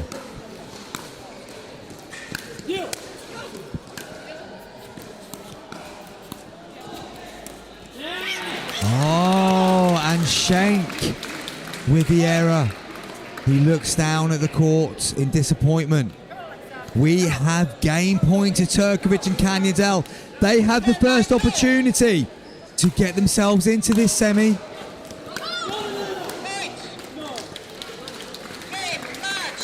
And it is over. Kanyadel and Turkovic calling that ball long. Schenk looks distraught as his return was called out. And it is Turkovic and Kanyadel embracing at the net. They will move on to the semi-finals to play Jack Monroe and Megan Fudge. Schull is disappointed as she leaves the court. Schenk shaking his head as he leaves to the right. That was a spectacular quarterfinal. It had absolutely everything. But it is Turkovic and Kanyadel who take their place in the semi-finals against Megan Fudge and Jack Monroe. In the other semi-final, Rose Van Rieck and Richard Libanese will play Lauren Mercado and Drake Palm.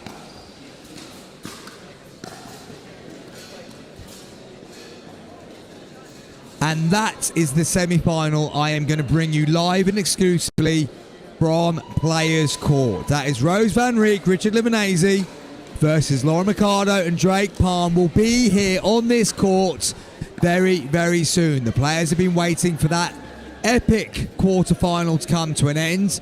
So I would imagine that this semi-final will be getting underway really, really quickly. Libanese and Van Rieck. They overcame Caitlin Hart and Jaden Broderick in 2 games, 11-5, 11-4. Mercado and Palm beat Monson and Matisic also 11-4, 11-4. So both teams are able to save a little bit of energy, getting the job done in 2. And they'll be able to bring that energy now to the court in this semi-final. We are really at the business end of the final day here from the Telford International Centre. Day 5 of the English Open. 7:15 this Sunday. 2 games left to bring you here from Players Court.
Sabrina Carpenter.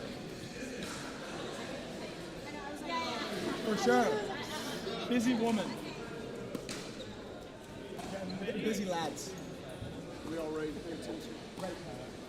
2 3 2 11. 1 by 2, 1 time out per game. Switching the third if we need to. Changing. Anything else? Big number, 1 or 2. No. Serve receive. Welcome back to the Telford International Centre, everybody. We've got the semi-final of the mixed doubles open, where we're going to see Rose Van Reek and Richard Livanese take on Laura Mercado and Drake Palm in this semi-final. Understandably, the winners will progress to the final, and the losers will be back on this court for the bronze medal match. Neither of them will want my commentary on their final game, because they will want to be disappearing to the championship court where they will play for the gold medal.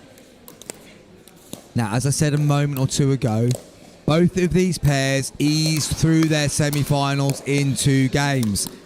They didn't have the epic nature of the one we've just witnessed on championship court, where it went to 3 games.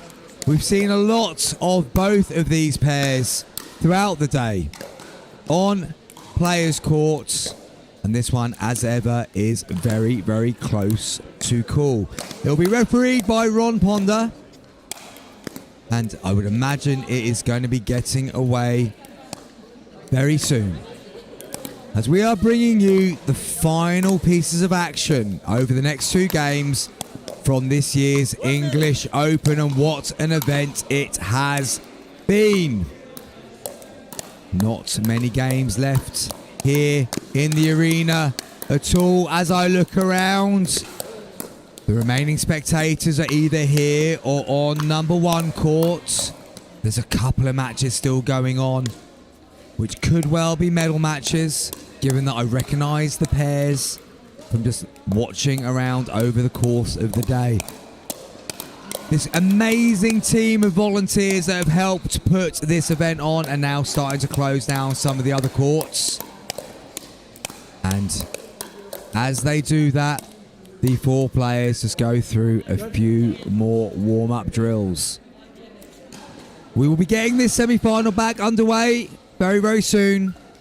And I'll be joined by Tim Spurway, who's decided to grace us with his wonderful presence for the final 2 games of this event. Thank you, Chris. I am delighted to be back.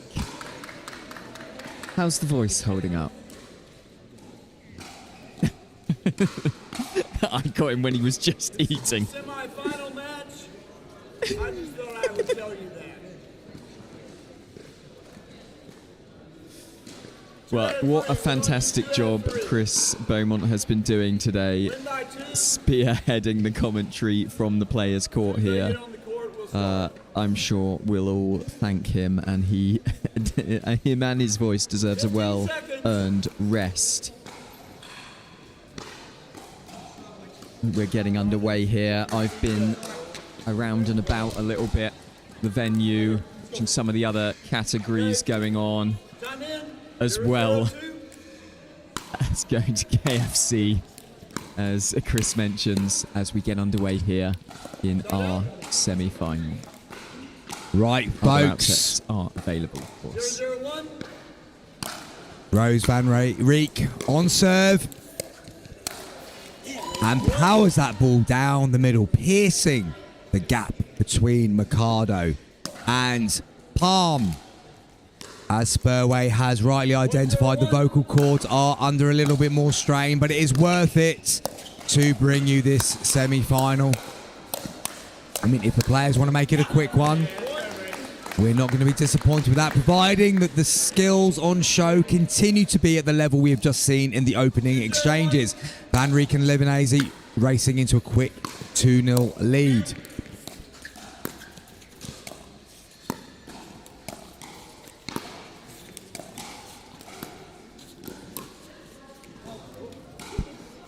Livanese. It's the speed up. Just going wide there from Livanese. Both of these pairs had fairly comfortable quarterfinals, winning in straight games.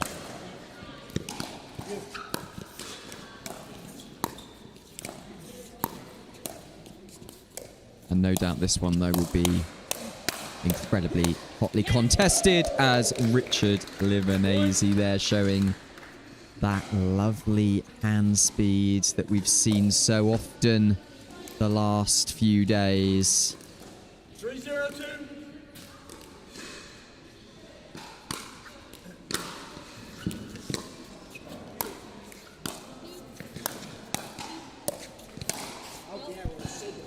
Van Rijk just going long with that volley, reaching in, pushing. A little bit too much purchase. Ball goes out, and we have a side out. A chance for Drake Palm and Lauren Mercado to get on the board. But Livanese forces the error off the Palm paddle, and he will have the second serve.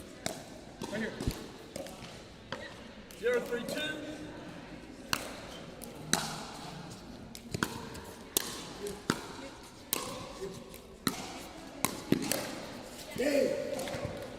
Absolutely finding the angle there, the gap in the court created by the movement of Richard Livanese as he he goes for the Ernie successfully, but well defended and well put away.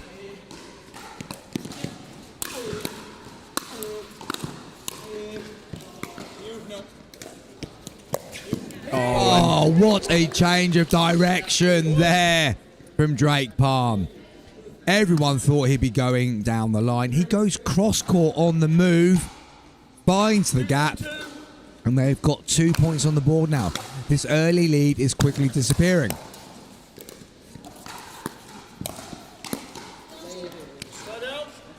Good pressure put on to Lauren Mercado, and they've generated the side out. So 2 good points got by Mercado and Palm. But it's Van Rijk and Livanese with a chance to extend their lead once again.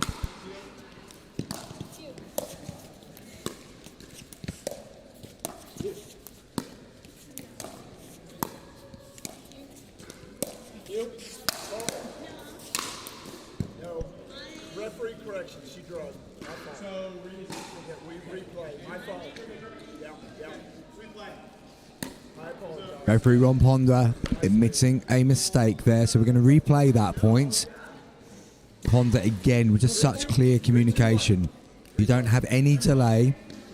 He explains quickly what has happened, and we're able to move on.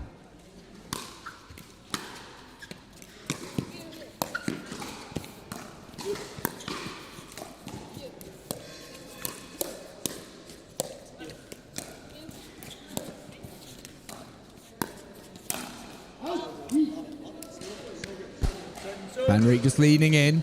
Good patient exchange. Opportunity was there to attack, but she just went long on that one, Tim. Yeah, and early stages of this, and it's been a bit of a battle of the hand speed, which is what we like to see, as we knew it would. I mean, these guys have shown exceptional hand speed across these first 3 days. And this game, no exception there. Amazing angle from Livanese, Tim. He just went in behind Drake Palm. That was generated by Rose Van Rijk, initially going behind Palm. Palm went across, and Livanese sent it back with the acutest of angles. But then Palm serve goes long as well. So, a side out with no damage done.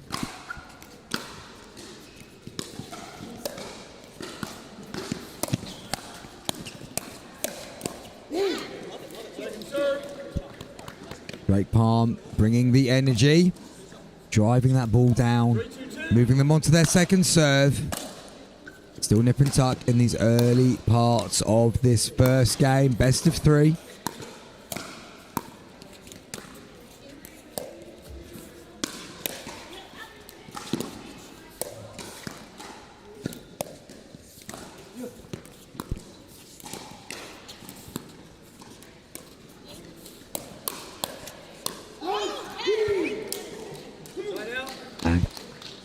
Drake Palm pumped, as you should be after winning that kind of exchange. So much happened in the course of that rally. Good hands, good dinking, slight net cord. Great resets. And it ends up with Palm just driving that one wide.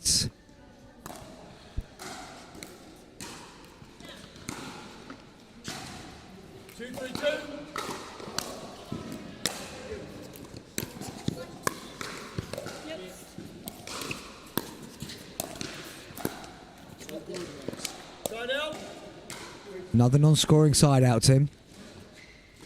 Yeah, we haven't had a point in a while, and his team's vying for position here in this first game. And it's blow for blow at the moment. Livanese getting the point on that occasion, though. Just reaching in, pushing the ball down to the backhand side of Drake Palm. They have a 2-point advantage, 4-2-1.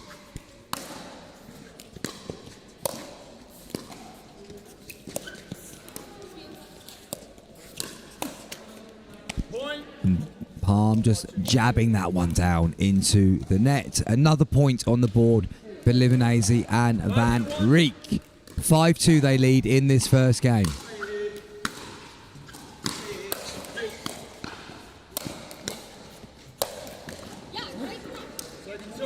Drake Palm, though, bringing some power. Ball deflecting wide. Van Rijk just checking with the spectator that she nearly collided with, that she's okay. Everyone is fine. Van Rijk is on serve at 5-2-2.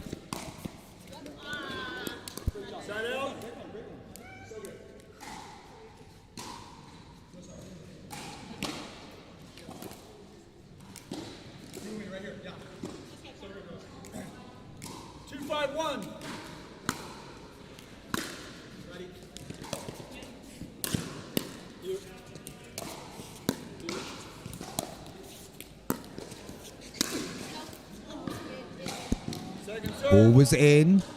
It takes a brave man to try and lob Richard Livanese, doesn't it, Tim? I mean, the guy is tall. He can jump. He must be able to get up to about 6 foot once he sticks his arm in the air. The full stretch there and just finding the reach to keep that ball in play. But yeah, a real athlete. 5-2-1. Non-scoring side out, so Van Rijk and Livanese with another chance to extend the lead in this first game of the semi-final. Nice disguise from Mikado. Waited a fraction longer, went down the side of Livanese. 5-2-2.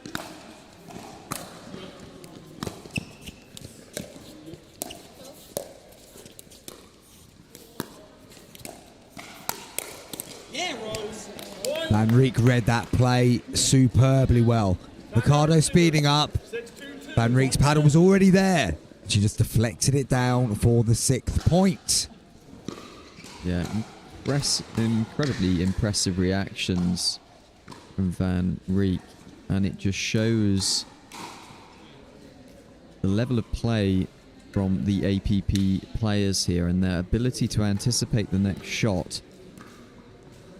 Because that ball, in order to prepare for that double-handed backhand, it takes time itself, doesn't it, Chris? One thing that's just absolutely amazed me watching these pros play is how their paddle is almost always in exactly the right place for the next shot.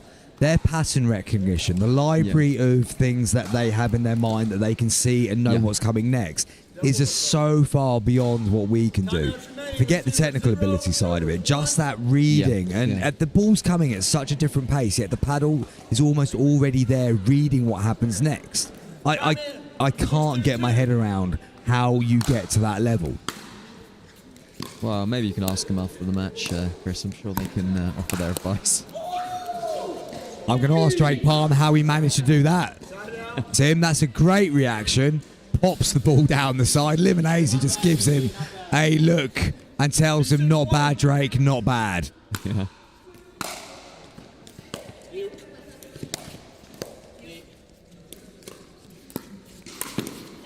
Nice jumping of some kitchen there from Richard Livanese Jr.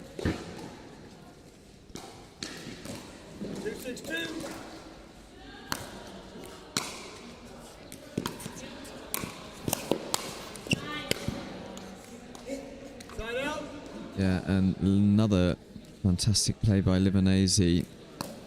Wins him the serve back at 6-2 and taking an ascendancy in this first game, semi-final.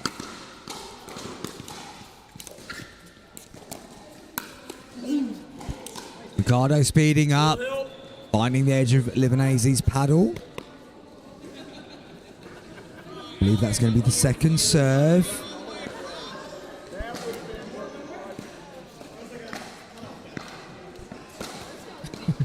And some consternation there from the audience. Whoever threw or attempted to throw that ball back on the court overshot onto the next one.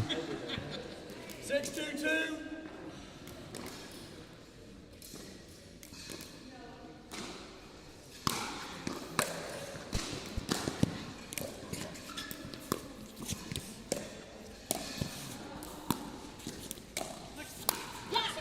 And a gap was created, and Mikado punches the ball through the gap that was created.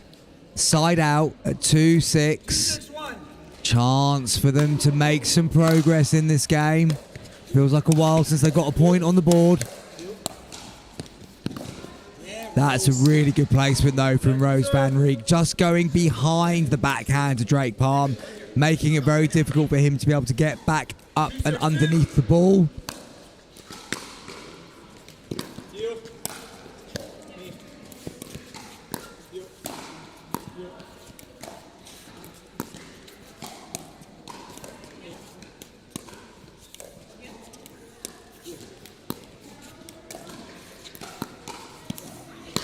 But it's Mikado who blinks first in that dinking exchange. Clearly frustrated with herself after that one. Walks to the back of the court. Now refocuses as she's returning the serve.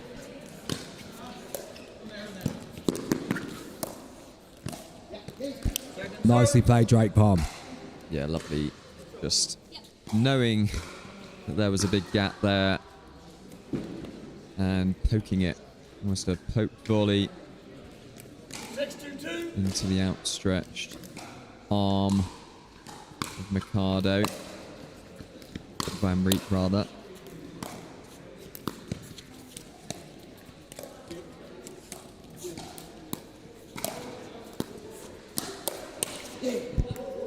And it's Drake Palm who engages in that speed up. And it's Richard Livanese who flinches and the ball is in the net. So another non-scoring side out. Palm and Mikado need to make the most of one of these. Great get from Palm. He's keeping this one going. And it's Livanese who just calmly picks a spot. And Palm is unable to lift it back. Yeah, he did really well, Palm, to defend. It was an incredibly well-angled shot from Livanese earlier in that rally, but ultimately Van Rijk, hand speed coming to the fore again.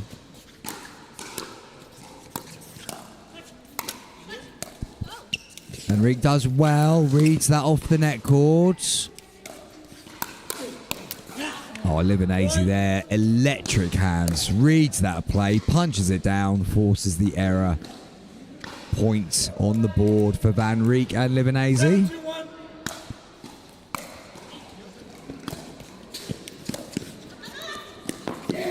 Saw Livanese on the move. Put it back behind him. Livanese again just exchanging a few light-hearted words with Drake Palm.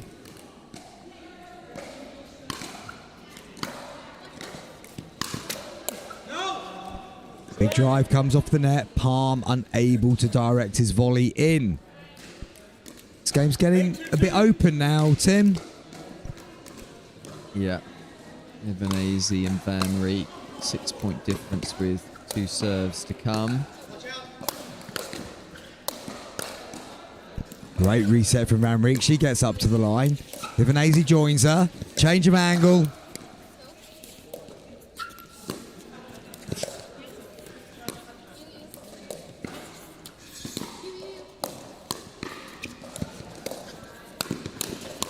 Oh, Mikado only had one shot to play in that, But it was a good shot.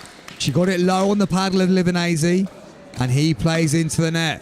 Sometimes it becomes so difficult if you are the player who's not in that rally to be ready, be aware, and execute. She did it perfectly there, Tim.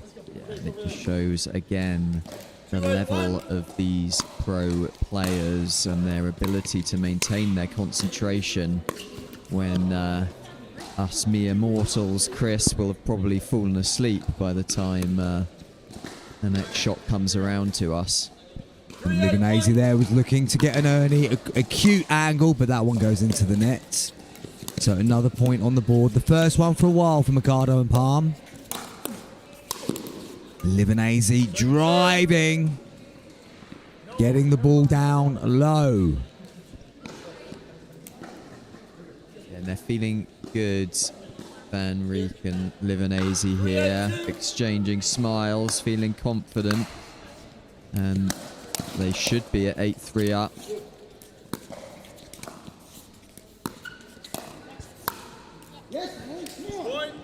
Mikado driving to the line. Rolling volley across court. They've now halved the deficit. It is 4-8.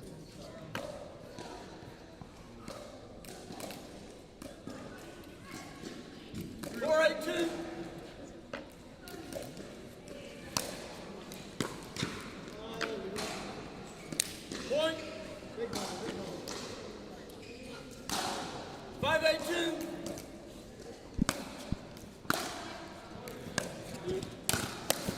Oh, that one was a bit punchy from Drake Palm. But they've made some ground there in that exchange. They've got 3 extra points. It's 5-8.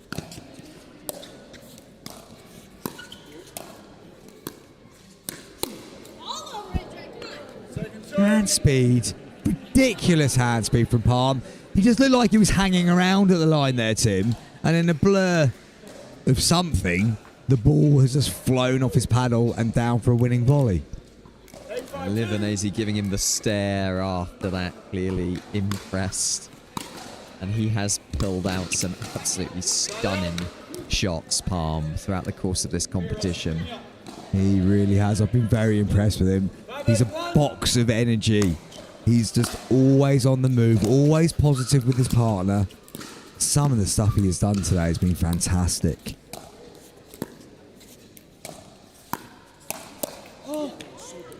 Not that time, though. Just getting a bit jumpy on that volley, down into the net. 5-8-2. 5-8-2.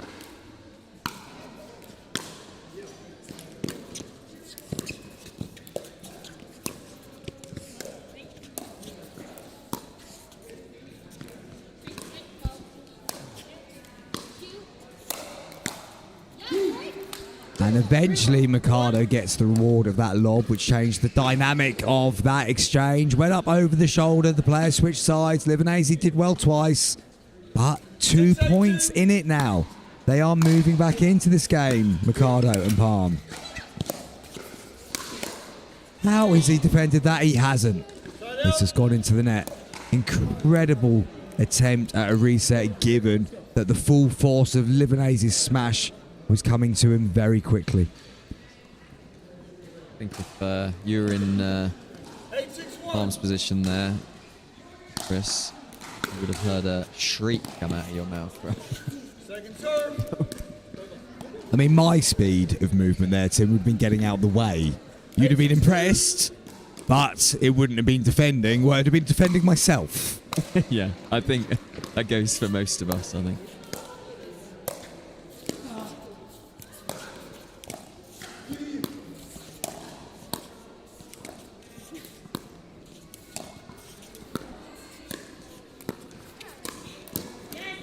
Good patience from Livanese, eventually forcing the error from Lauren Mikado. They needed to get a point on the board. Been a while, but now it is 9-6 to Van Rieck and Livanese. Moving really, really nicely across the kitchen, Livanese, in that last point.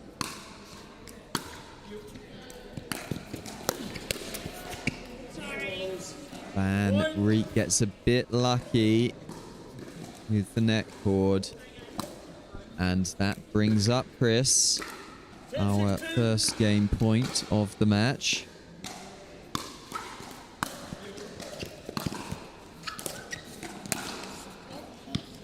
Van Riek just going along with that. It's a side out, so again, the opportunity for Mikado and Palm to continue their recent good work, which has been slowed down by a quick run of points from Van Riek and Libanese. That's a great touch, Libanese. Toying with Palm and Mikado on that one. Drew them in short, knew he was going to get the pop-up, ready there to flick the volley deep. 16-2.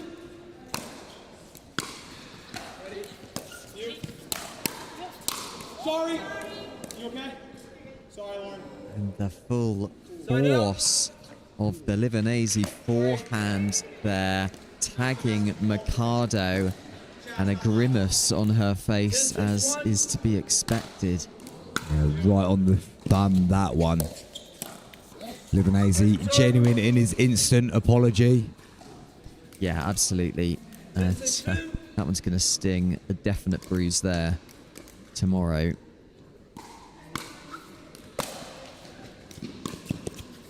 Another game point for this first game. Straight palm again. Libanese hasn't left much room there. And he's just deflected that one to the side of him. Winning those little moments. But they need more than those little moments if they're going to get back into this first game of this semi-final.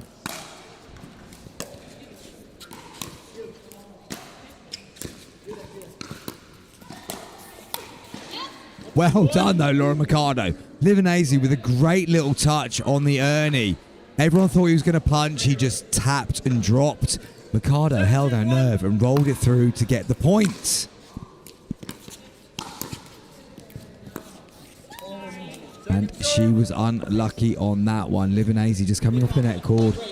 Mikado trying to get close enough to the ball to elevate it, but was unable to do so.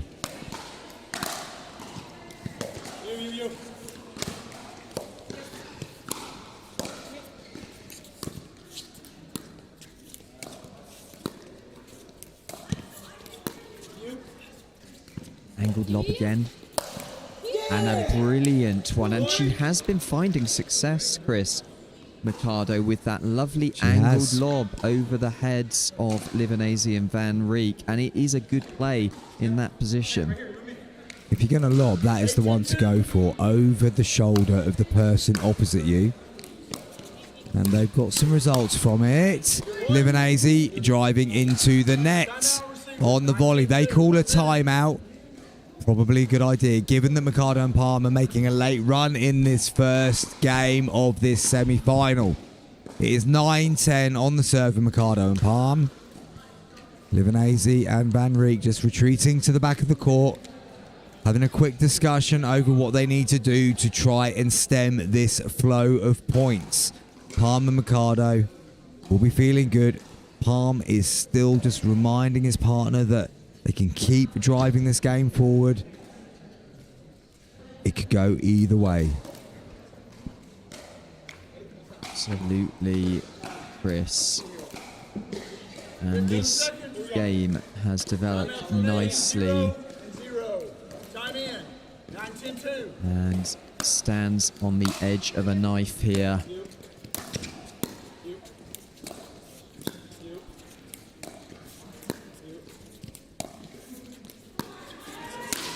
Not that time, Laura Mikado. 2 successes, 1 failure. That ball lobs up and it's handed the advantage over to Van Riek and Libanese. Poor choice of shot that time.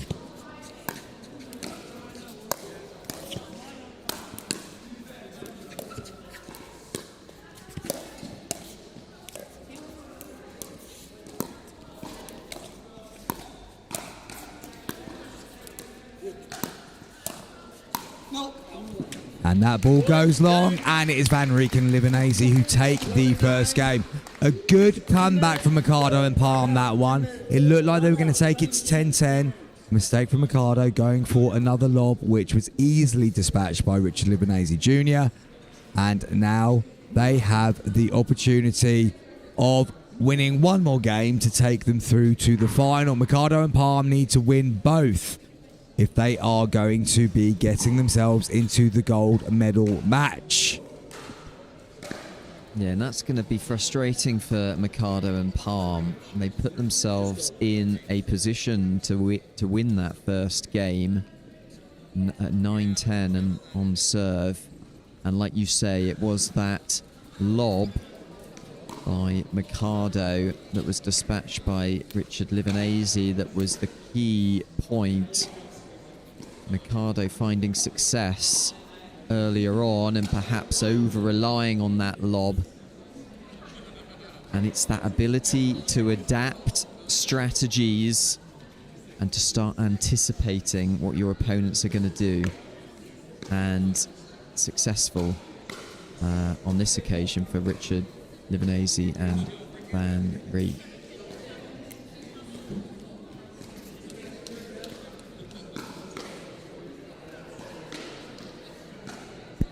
Just taking a moment to try and listen into the conversation between Van Reek and Livanese.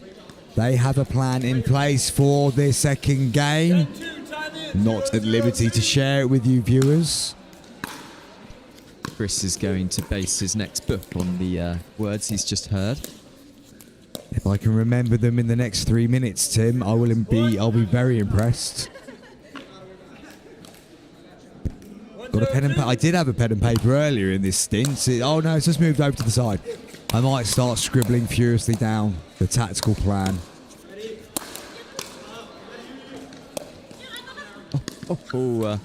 And a fake out smash there from Drake Palm. And even though Livanese got up to it, I think the surprise factor paying off.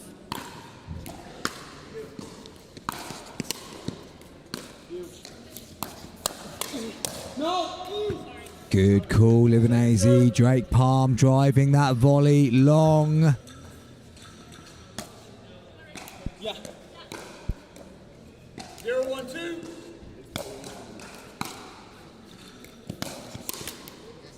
Livanese on the stretch there. Just dropping that volley into the nets. 1-1-2. Point on the board for Mikado and Palm in this second game. A reminder, they need to win the next two to get into the final. Livanese and Van Reek just need to win this next one. Double clash of paddles there, but the ball still landed in. 1-1-1.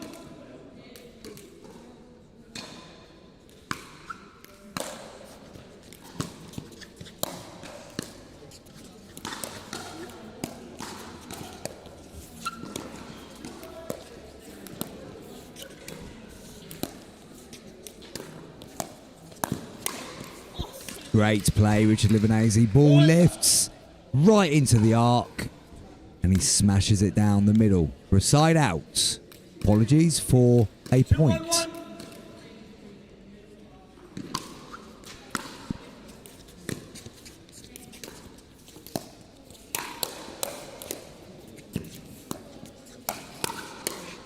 What reflexes, what defensive work, what counter-attacking. Livanese saving me there.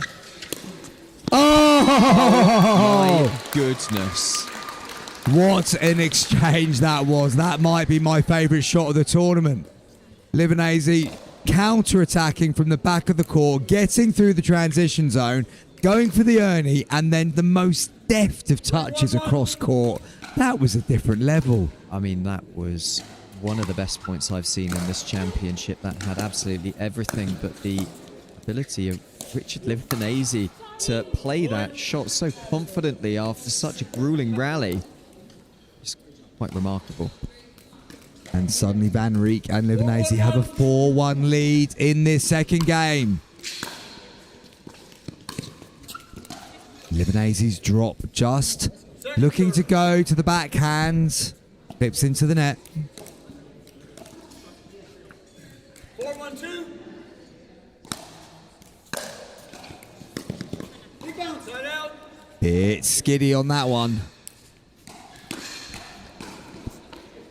1-4-1.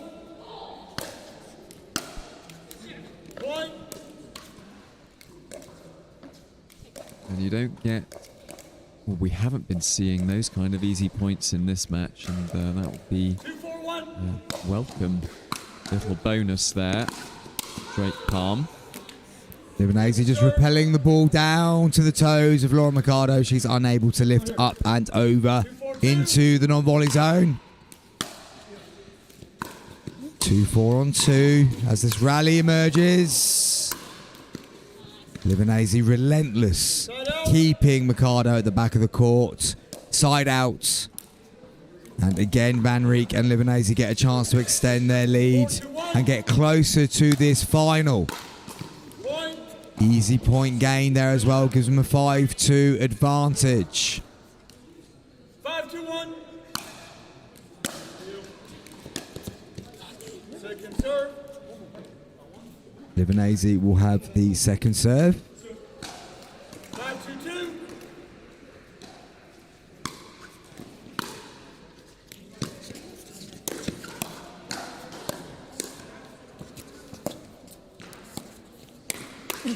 Oh, such hand speed yet again. Just how do they do it?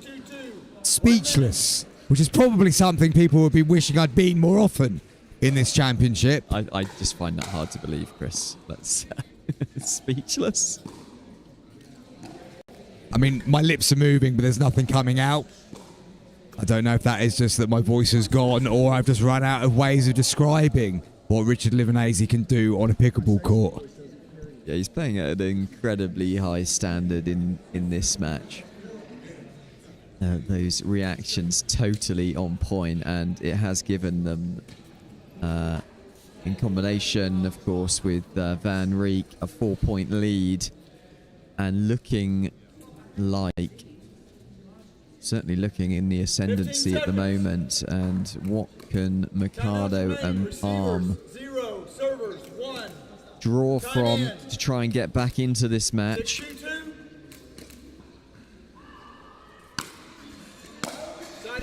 Just long from Livanese. A rare service error there. And it is a side out. So Mercado and Palm have another opportunity to try and close the gap a little bit more.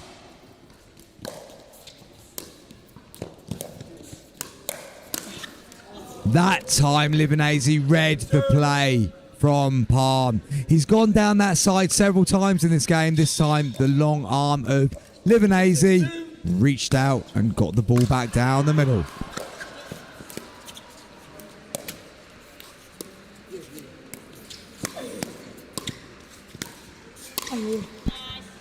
Bang goes the paddle and the ball disappears down the middle.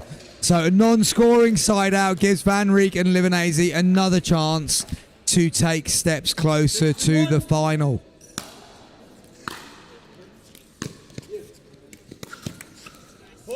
And another point on the board means they have 7. It's a 5-point advantage. They just need to get to 11. 7-2-1.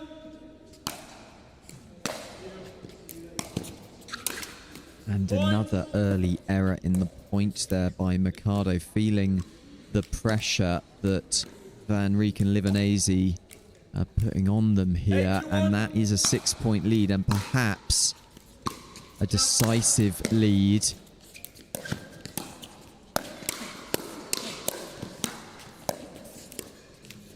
Not if Drake Palm has anything to do with it. He moves around that line so fast. He is going to give his all to try and turn this game around.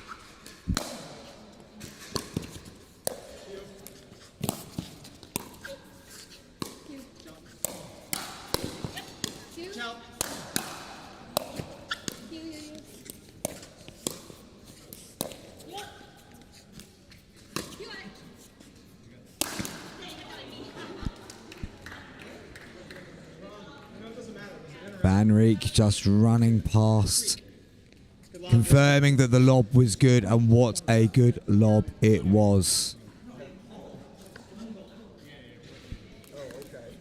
Livanese was thinking the ball was going to go long. It didn't, which he is fully aware of. Did so well to get it back, but could only pop it up for Drake to smash home. 282.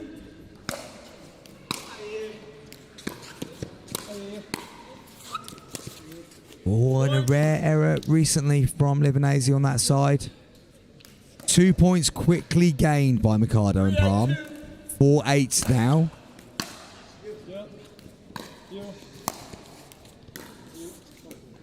Again, Mikado forced into the error. The ball coming cross court. She tried to go back cross court. She was unable to do so.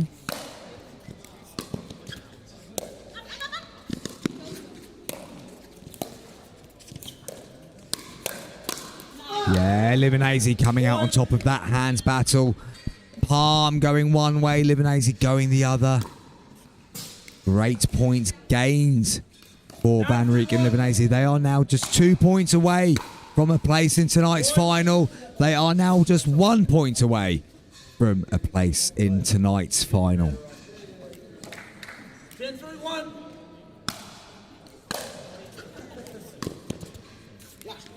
That Livanese's drop goes into the net. They still have a second chance though, Tim, to get this all-important 11th point. Take an almighty effort from Mikado to try and force their way back in, particularly given the level that Van Rijk and Livanese have reached in this game. You do feel that it's potentially going to take a slight drop in the level of Van Rijk and Livanese. Well, they've got an opportunity. We might be in trouble if you play with that one. Ron Ponder just having a little bit of a laugh with the players, offering them a trodden on ball as an option to replace the one that's just been cracked. 3-10-1. Now or never for Drake Palm and Lauren Mikado. 3-10 on one.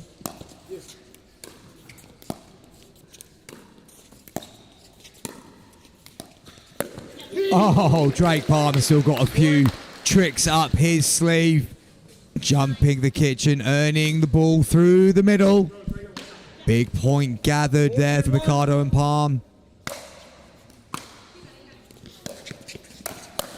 And amazing hand speed yet again from Drake Palm, Tim. He is on the move.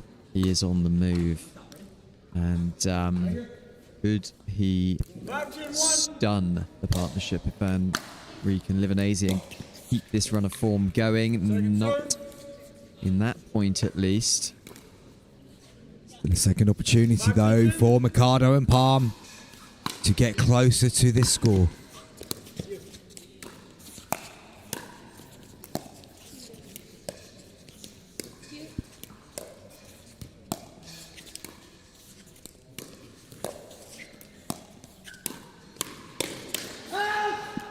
Big moment for Mikado and Palm. Palm winning that exchange yet again with his hand speed. Livanese forced into the error. It is only a 4 point gap, which is a lot smaller than it was just a few moments ago.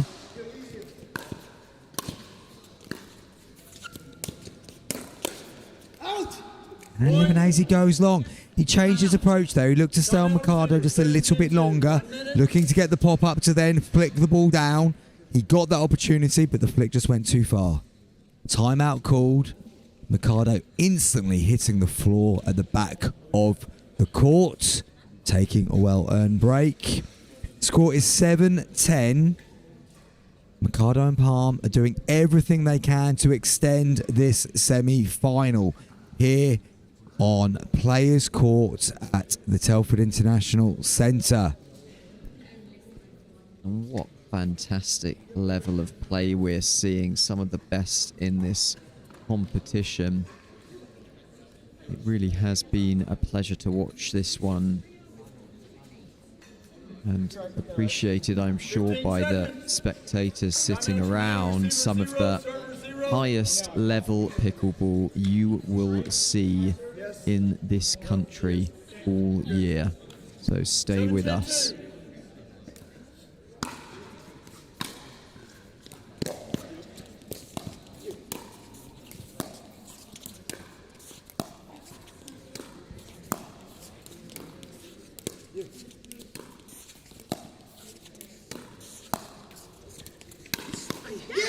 Mikado gets the opportunity for an ATP as that dink came off the net cord, which took it a little bit wider.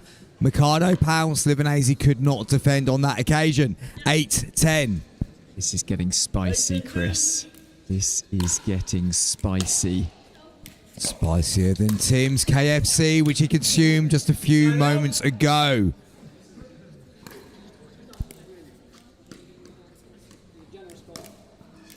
And we had match point.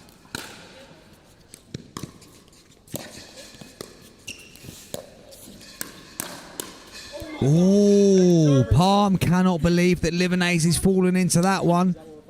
He thought his volley was going long. It might have been. Livanese reacted, punched it into the net.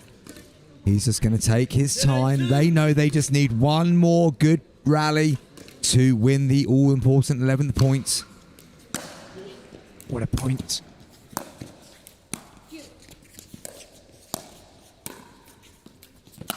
And what a way to do it. Again, the ball comes off the net cord. It goes wide. Rose Van Rijk on it in a flash. ATP winner to take them to the Open final. A fine performance from Van Rijk and Livanese. And as my voice is finally about to call it a night, I think, for this weekend, I'm going to hand you over to Tim Spurway to tell us how that all ended. Thanks, Chris. I mean, what a performance there from Van Rijk and Livanese, hitting the heights. I mean, some of those points were absolutely unbelievable. Many congratulations to them. A well-deserved victory, and they will be making their way over to championship court now. And that will no doubt be a stunner, playing for that gold medal here at the English Open in the International Centre here in Telford. I hope you all enjoyed that one at home. We absolutely loved commentating on it.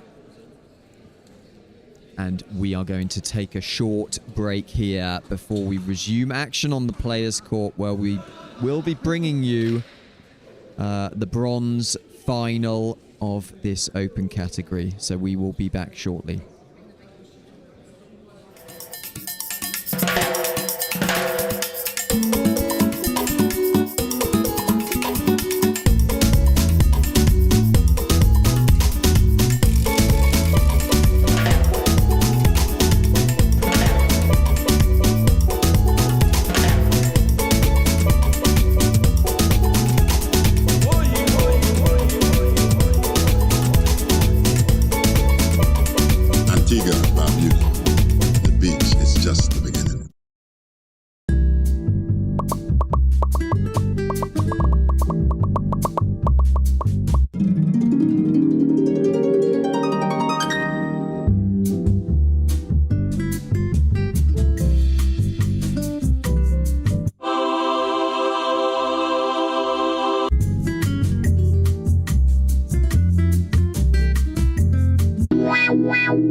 Are you ready for this? Are you ready? Are you ready? Are you ready for this? I run the space, I run the scene that light up the face. Check the mirror, see the reflection. Ain't nobody quite like me, see I'm perfection. Unique vibe, can't duplicate. Swag is so cool, every day I celebrate. No copycat, just one original. Couldn't hide out, even if I wasn't visible. Pull it in the breeze, brushes in the air. No comparison, I'm beyond comparing.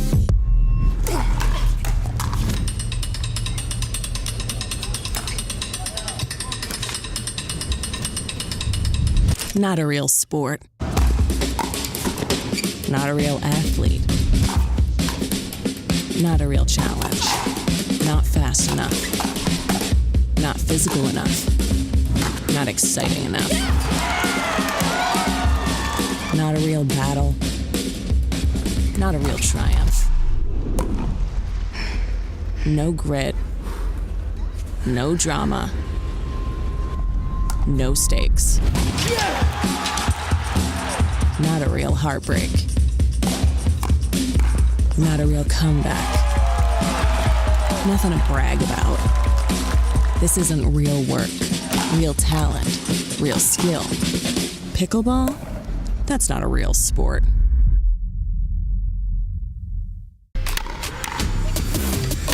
No, we ain't timid, no. Make 'em taste the underdog.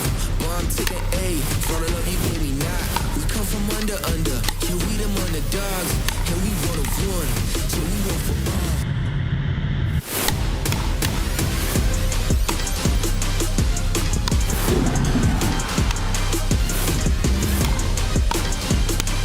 Come on, finish that.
Okay, now ground field all there.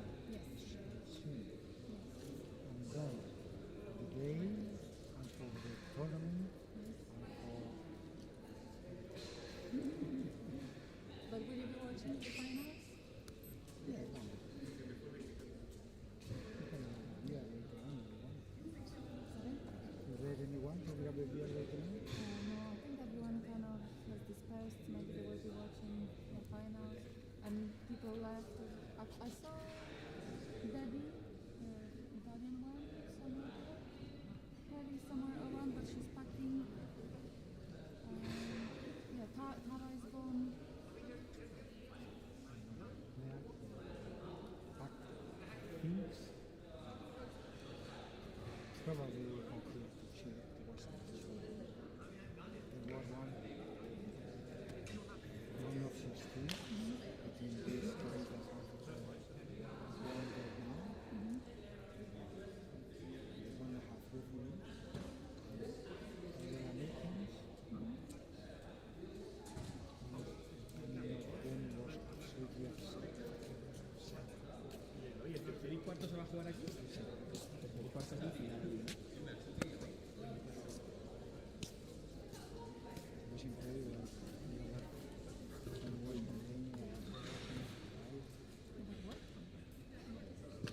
Closing of the fights. I one of 16. You have to play in each other because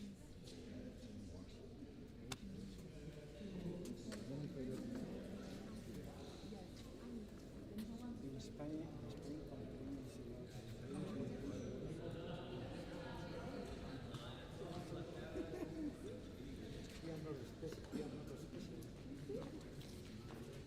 one more.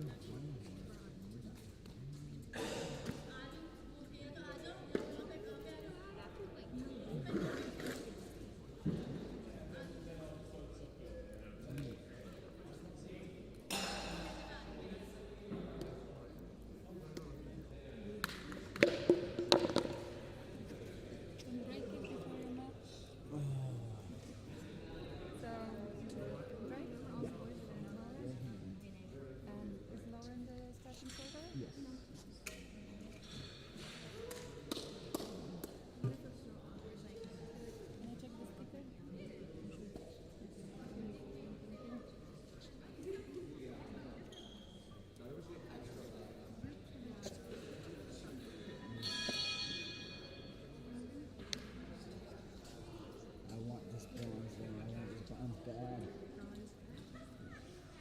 Come on. We can both get 2 bronzes.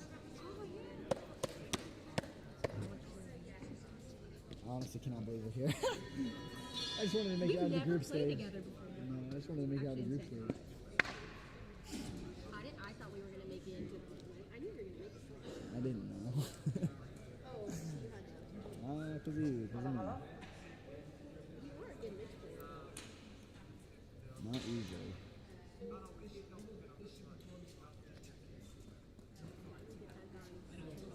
Okay. So if I have like a sitter, kind of just go clash with him? Yeah, like you can do it.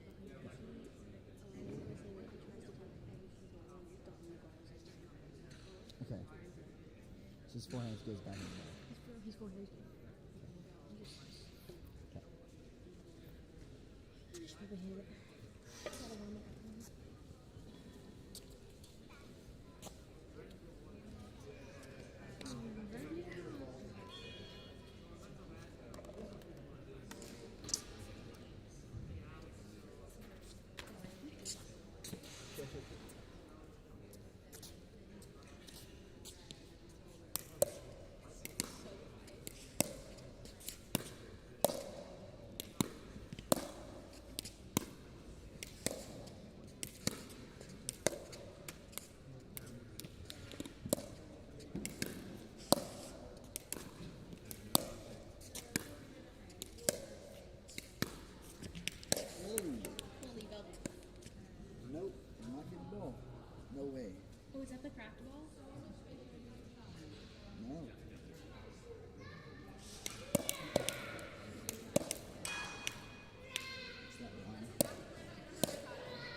see it?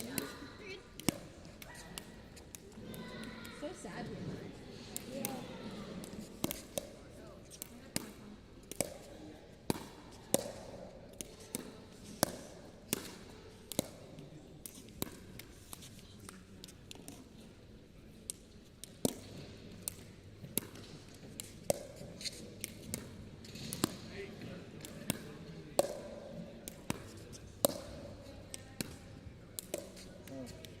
It's like so warm, like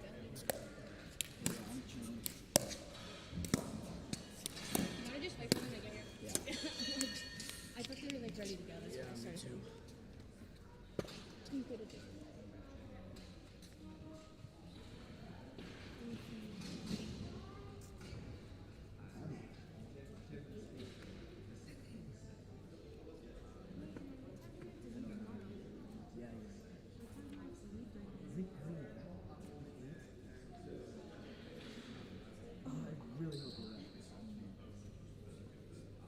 Oh yeah, you're right. Actually, 'cause we won't get to the airport until like. Kat was saying not to book your flights before 1 because you won't get there until a certain time. Oh, that's amazing. Yeah, mine's 1:45. Mine's like. I don't know. I'll have to look. I can't remember. I'm on the same one as Kat. Yeah, I didn't know that. I didn't know that. I got it. It was like $1,000. Yeah, then it was fine.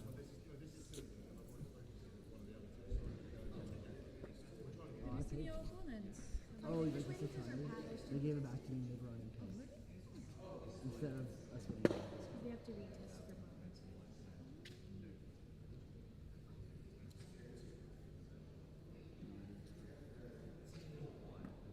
Yeah, how do we?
Oh, it's following me.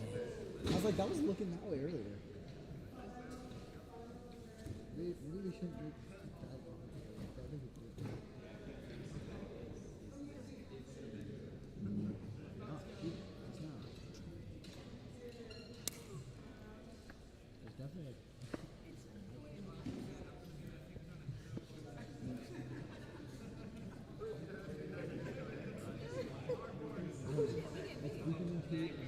Get out of here. Come on. Get in the queue. And then stretch. It was yesterday.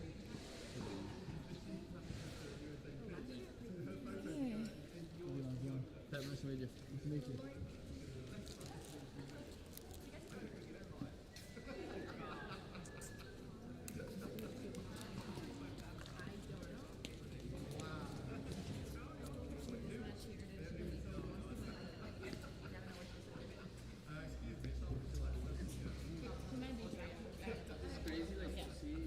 Okay. Are the players ready for their bronze final match?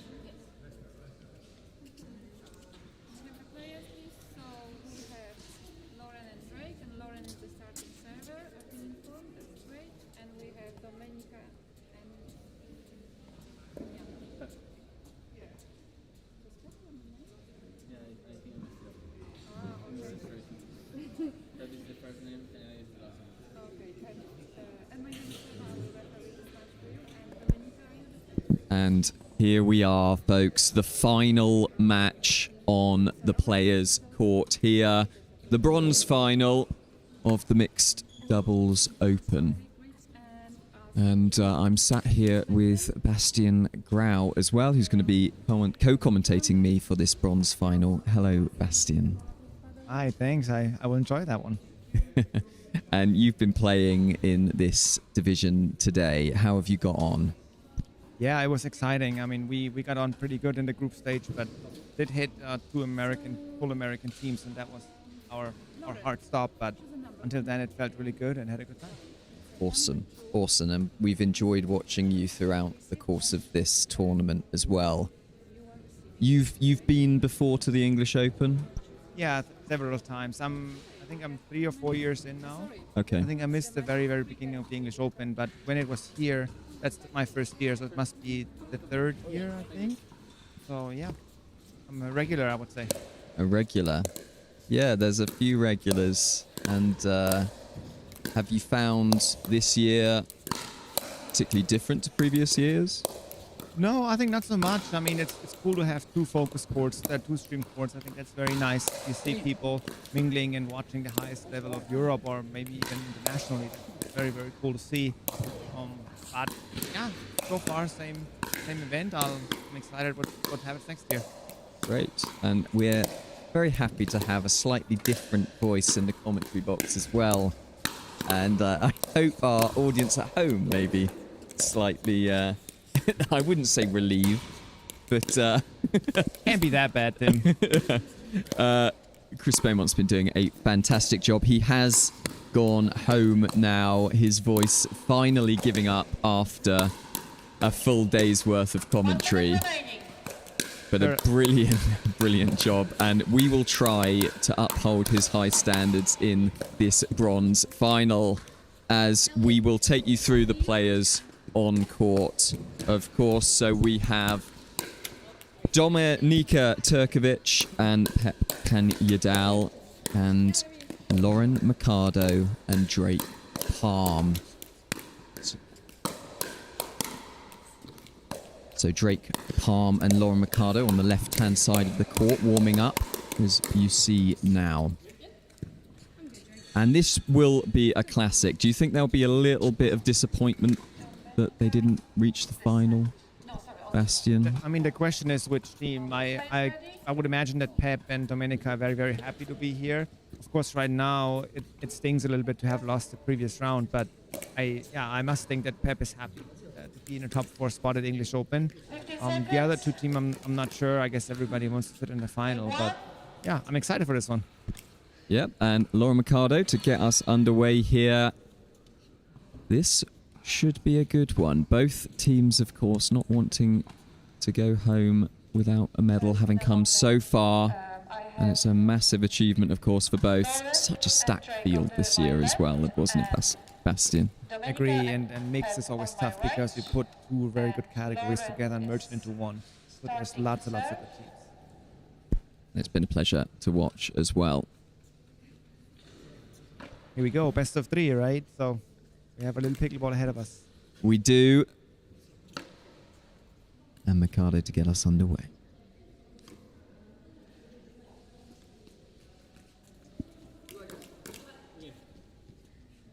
Game 1, time in 0-0-2.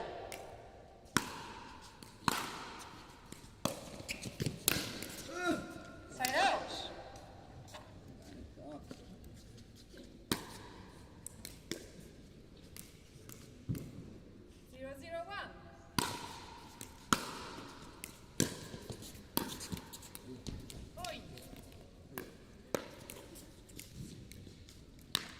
And our first point goes to Turkovic and Kanyadal.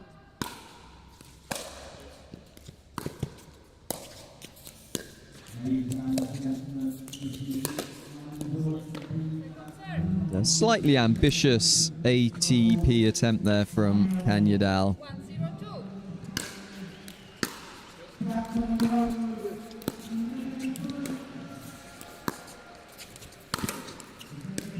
Same thing on the other side. Both tried. They're testing the waters early. They're trying to make the highlight reel, I think. Bastian. He got nothing to lose. For sure, at this point.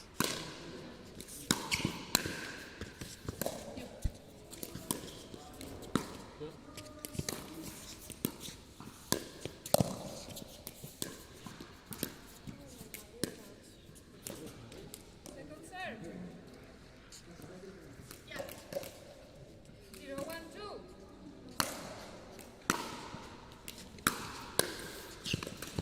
And that is a beautiful angle there. The slice volley from Kanyadal.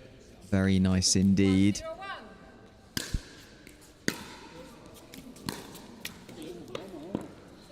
So, Bastian, did you get the opportunity to play any of the players on court here today? No, I did not. Ryler and then also I forget the other team right now. None of these guys. I'm sure they're very, very good.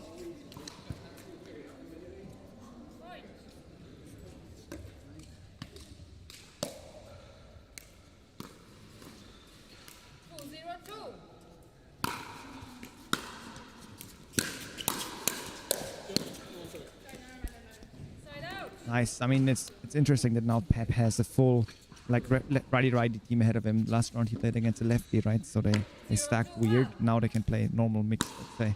So we'll see how they handle that.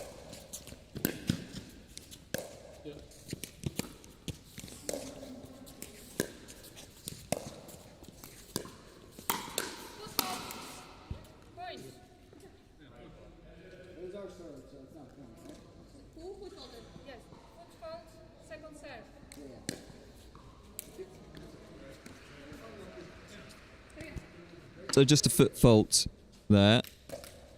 0-2-2.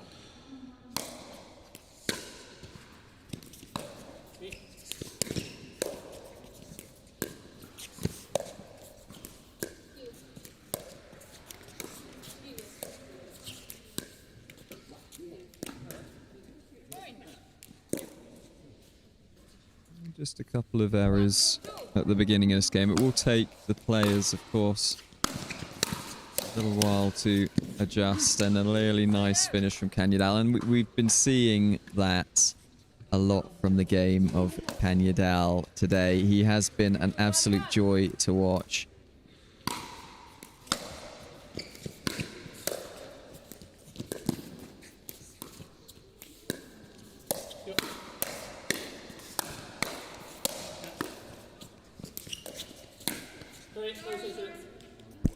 Tagged by Mercado there. She will not enjoy that at all. 3-1-1.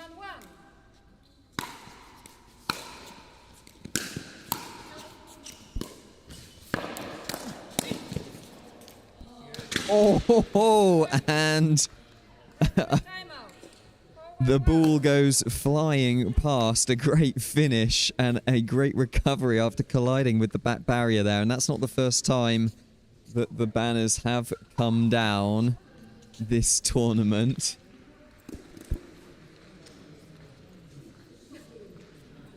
But as our stream director Lewis says, that's the first time that somebody has won a point whilst colliding with the barrier. So congratulations to Kanyadal. I mean, what a save from Domenica. She read that right away and jumped in. So really, really awesome. We'll see how to fix that, and then we get going again.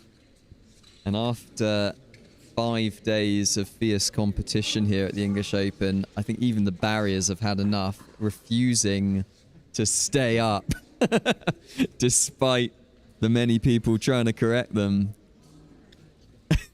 They're tired. No doubt the players on court are tired. But it has been a incredible tournament, and some of the standard of play here has been extraordinary, and no doubt this bronze final will be the same.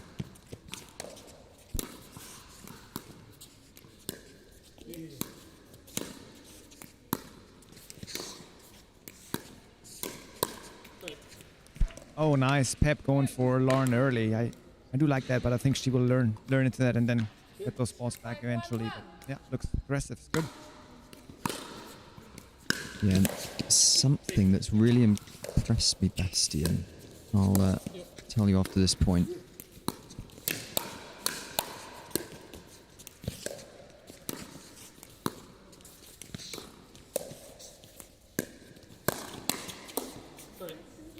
Some really lovely fast hands kitchen action there. To say something that's really impressed me is the ability of these top players to adapt their game and adjust when a tactic is proving successful against them. They are able to adapt and adjust, and we were seeing it earlier today in one of the semi-finals where we were getting a lot of success. Mikado was getting a lot of success against I can't recall now, but she was getting success by lobbing cross court, and yes, it was Richard Livanese, and Livanese adjusted really nicely and was anticipating that lob and was able to backtrack and smash it away. And I mean, as somebody that plays at an incredibly high level, you know, is it easy to kind of get a feel for what your opponents are going to be doing in terms of what they're getting success at and being able to adjust to that?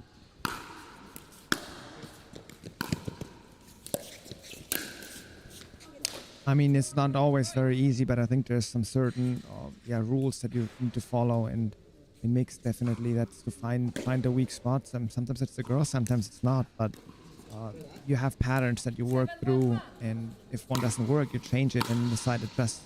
That's where timeouts are crucial too.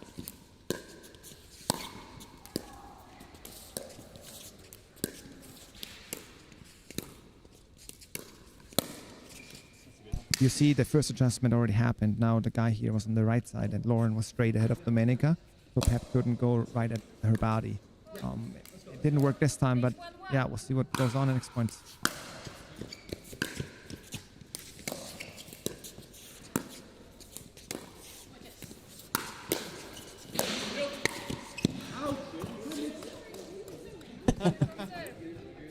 And Palm yelling that one out, thank goodness.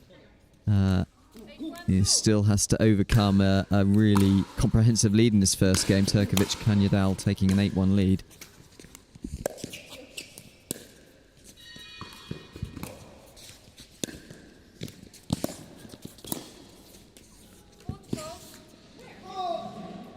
There comes the footfall last second, a little delay in the footfall, but she was all over it, I think. She was waiting for those toes to come down. It took about 3 seconds. Certainly. Domenica's pull came too late. It did, yeah.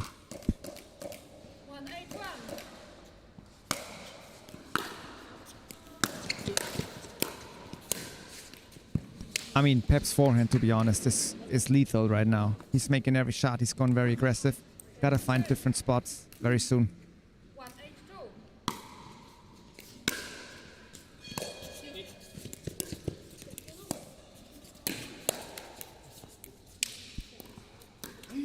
Mistake there as well from Mikado, and this first game, Turkovic and Kanyadal, a commanding lead with serve in hand as well. Let's go, one more. Here. 8-1-2.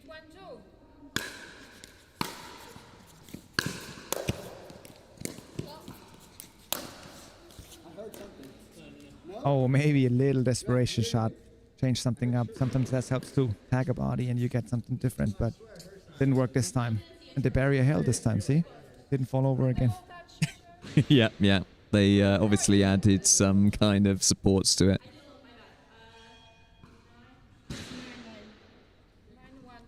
And I think a slight discussion on that previous point as well about whether the ball came through and clipped Kanyadal, and I don't think it did. And like you say, Bastian, that forehand of Kanyadal's looking lethal, and it brings up the first game point for this first game of this best of 3 tie, bronze final.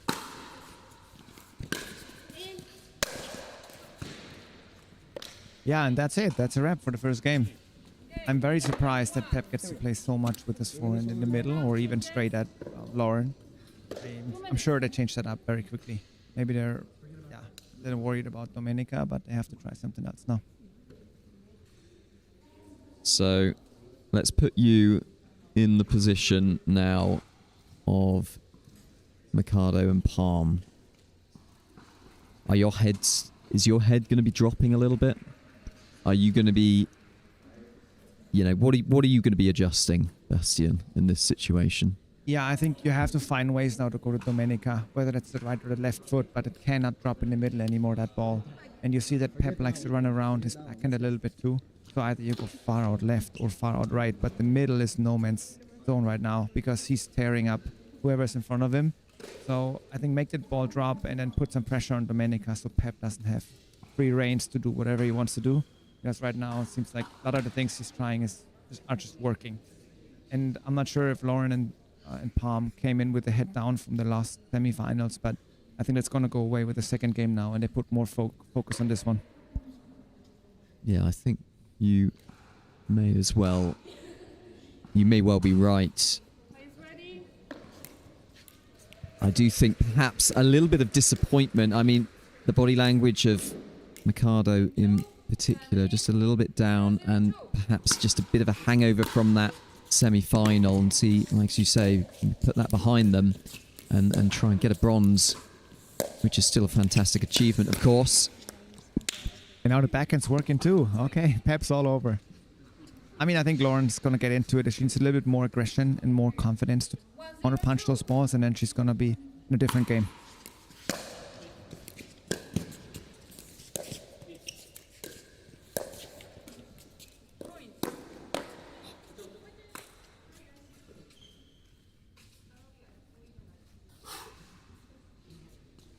Let's go. My bad. Mm-hmm. My fault.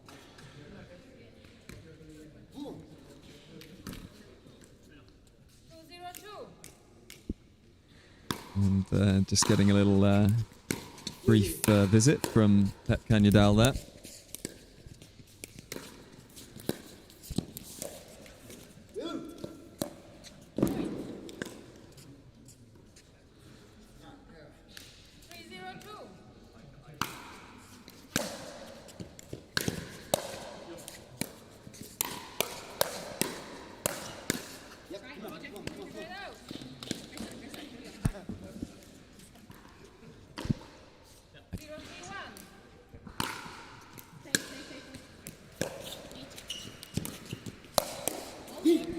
Jake Palm there, stepping up with the fast hands the last couple of points, winning the opportunity to serve back, and we've seen some incredible fast hands from him throughout the course of this competition. Just that missed third from Mikado there.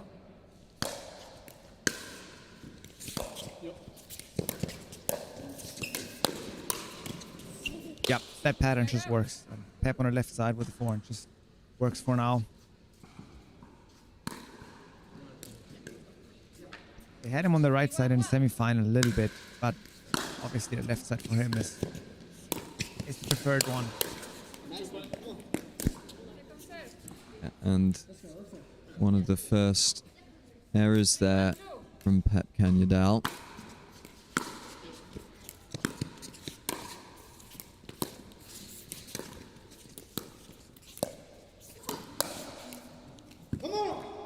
There you go, now they found Domenica. I'm sure she's very, very solid, doesn't make many mistakes, but yeah, they have to try and stick with her for a little while now.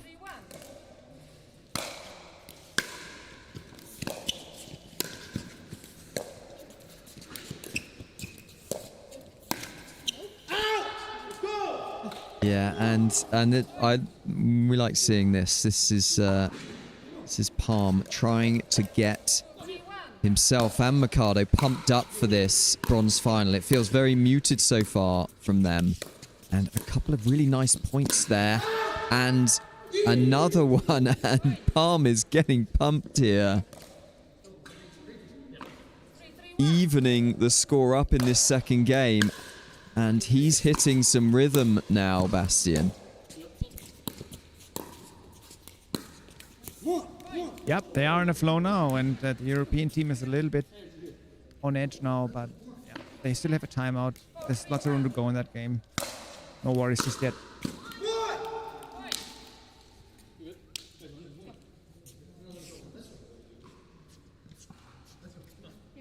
You see they're experimenting a little bit with the signs on the paddle, which sides they're gonna take. I'm curious if Pep will take the right side eventually, for a little bit. They have done it in the semis.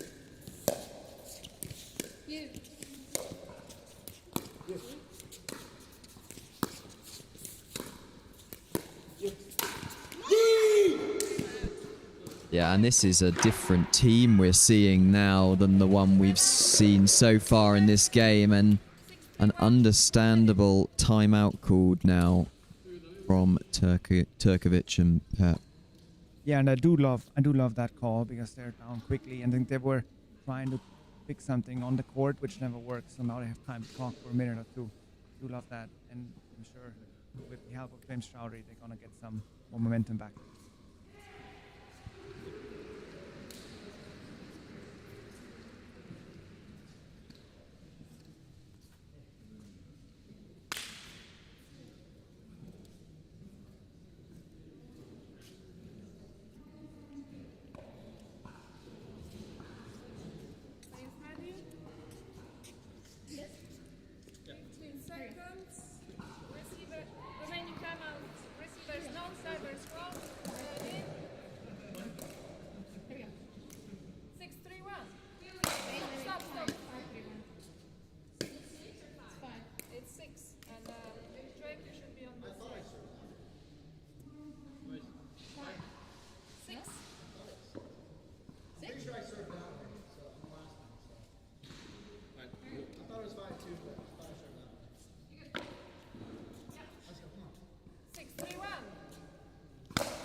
Yeah, now you see much more fire from Lauren. Now she's coming up, she's hitting balls hard, much more fire, and that changes the game. Yeah, and the body language entirely different as well. You can see the confidence growing.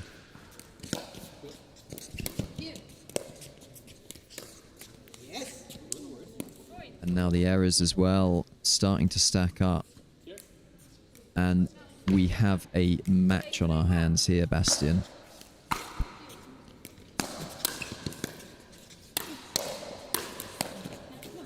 Yep, and this time Pep stayed on the right side twice, so they are trying different things now. I think it's a good time to try different things in the second game, so you know what's working, what's not working for the third game if it comes that way.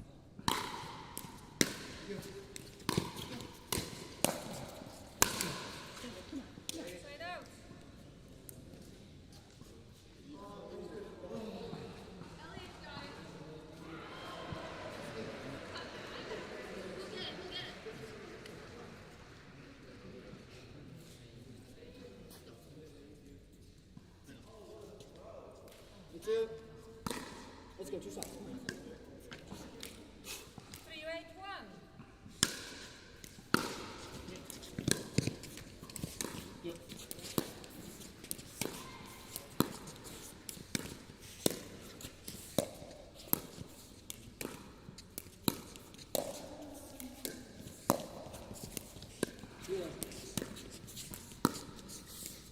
Yo.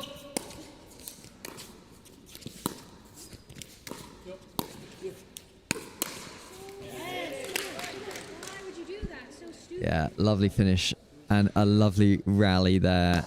All 4 players playing some fantastic shots, but it was Pep Kanyadal popping that one down the middle.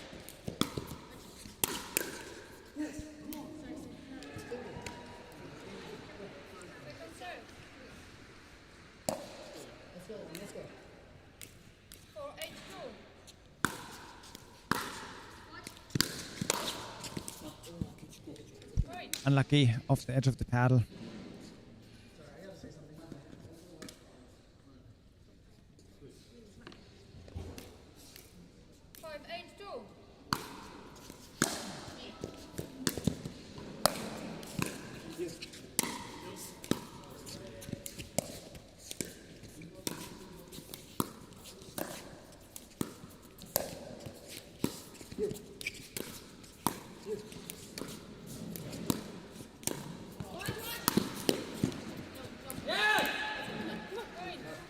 Yeah. And the ATP there from Turkovic called in, and it's now 8-6.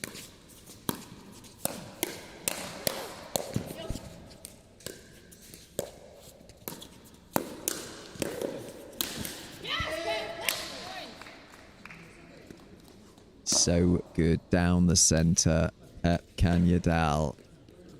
And that has been the story of this match so far, really, that forehand dominating the center of the court.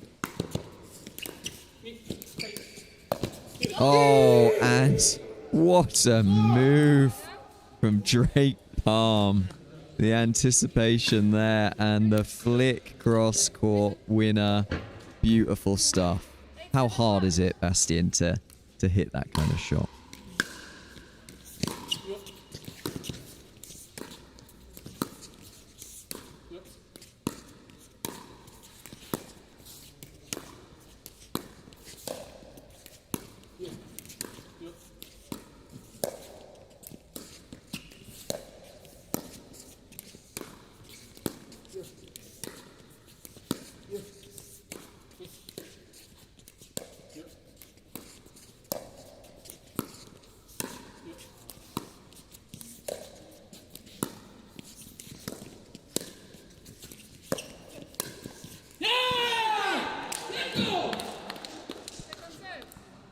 One of the points of the match again there. And this contest is really heating up.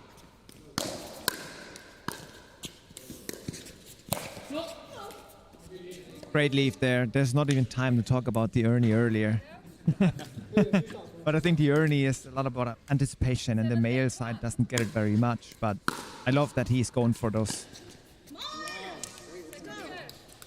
An easy one here, but I mean the tough part also, he goes for the Ernie and doesn't smack it, but goes cross like super soft, where Pep just ran away. That's really high level shot.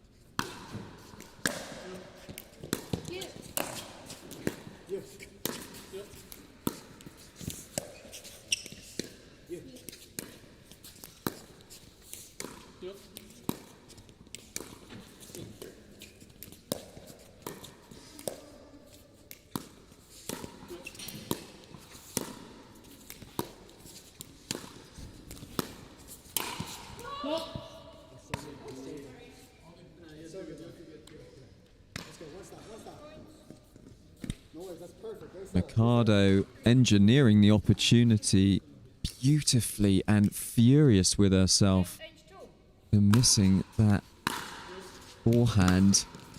And this game is on a knife edge.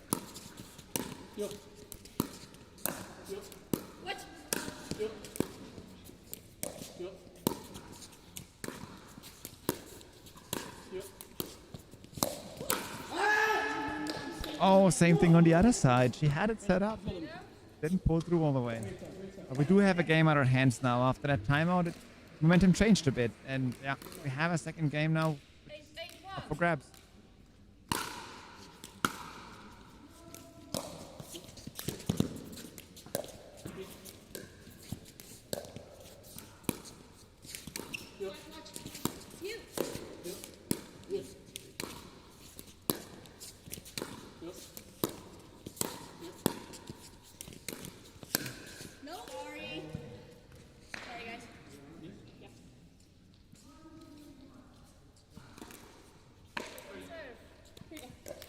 Just clipping the line there.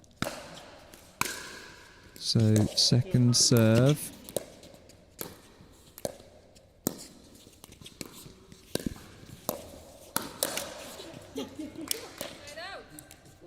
No fear there from Turkovic. No fear. Just going hard, straight. I love that. Yeah, his reactions have impressed me so much throughout this competition.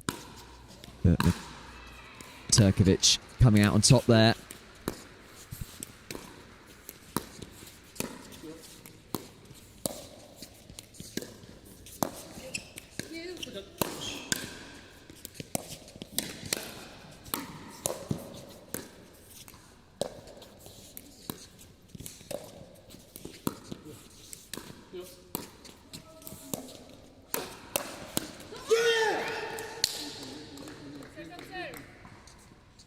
That was juicy. Lovely stuff from Palm, as we just said. Those reactions, the hand speed were put away.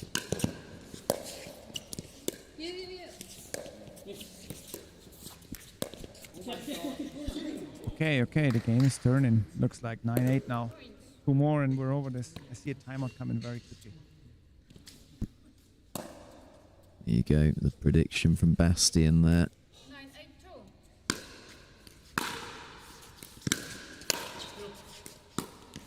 9-8-2. Side out. Come on. Here we go. 8-9-1.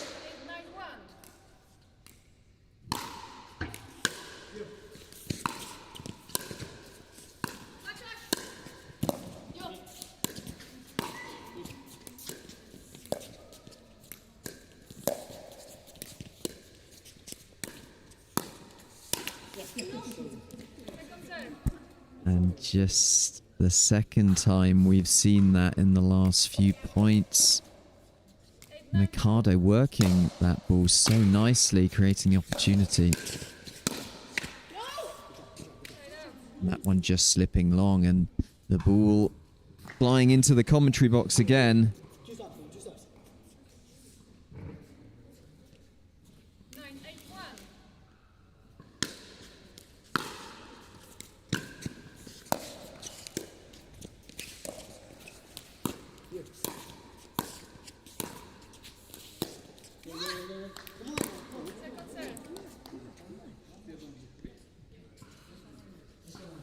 And this is a coin flip, this second game.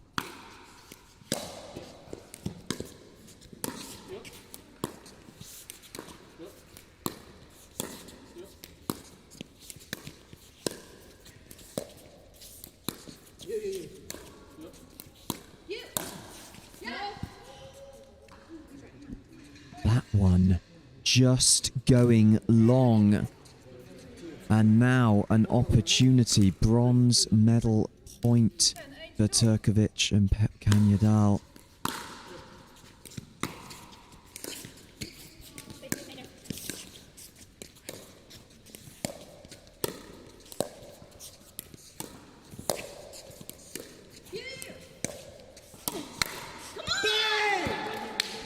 Mikado reacting beautifully, the anticipation, expecting that backhand and spanking that double-handed backhand away. Match point saved.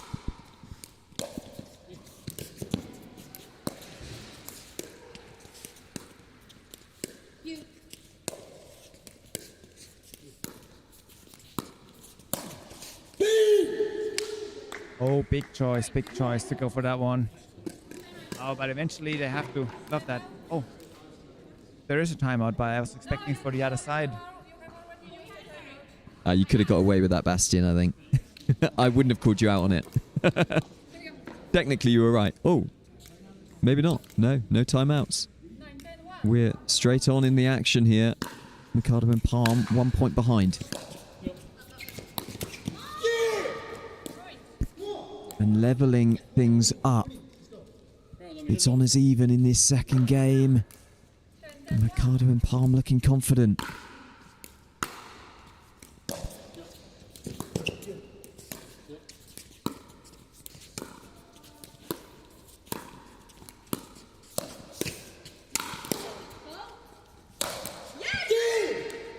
That no look from Palm is filthy. He has in front of him, rolls it out wide. That is dirty. Really, really good play here. Hard to defend. And game point now the other way. And this could take us to a third.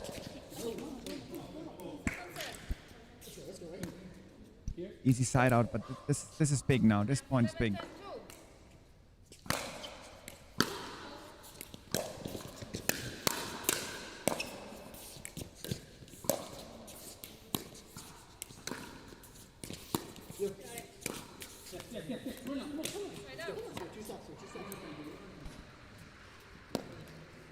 And a miss dink from Mikado, hands the serve back to Turkovic and Pep Kanyadal.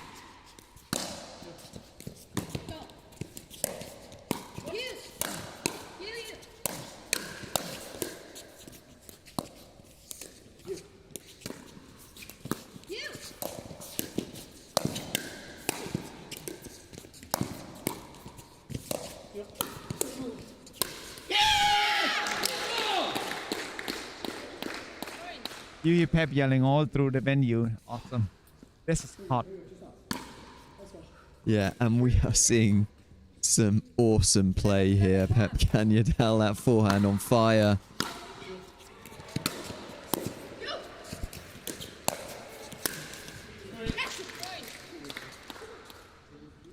And edging their way closer to a bronze medal. Another forehand finish from Pep Canyadal.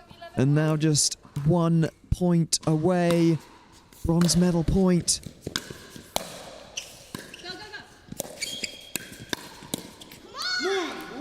And that anticipation again from Mercado on the backhand side.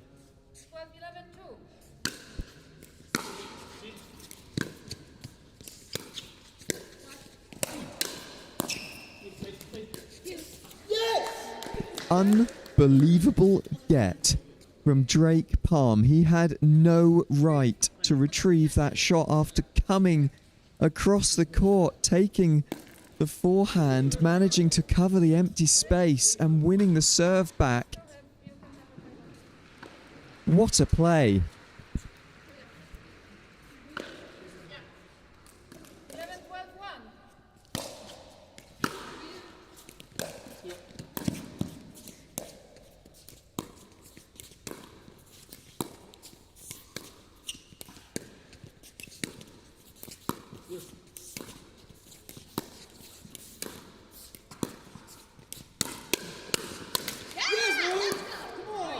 She got away with that one, I believe. That was risky take.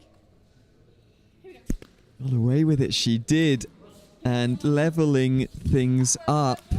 12 all, this game keeps going.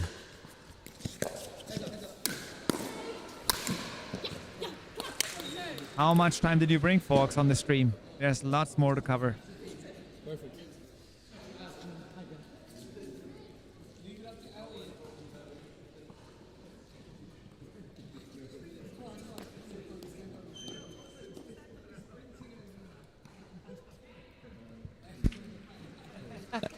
And an almost empty arena here means that when the balls do go out the court, they go for a while. And I think one of the audience there practicing their long distance running all the way over the other side of the Telford International Centre.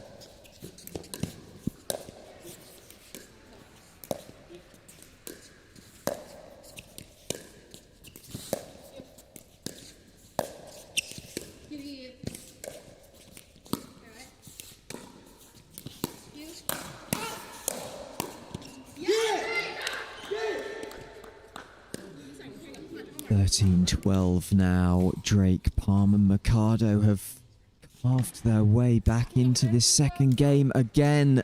Looking down and out. Game point.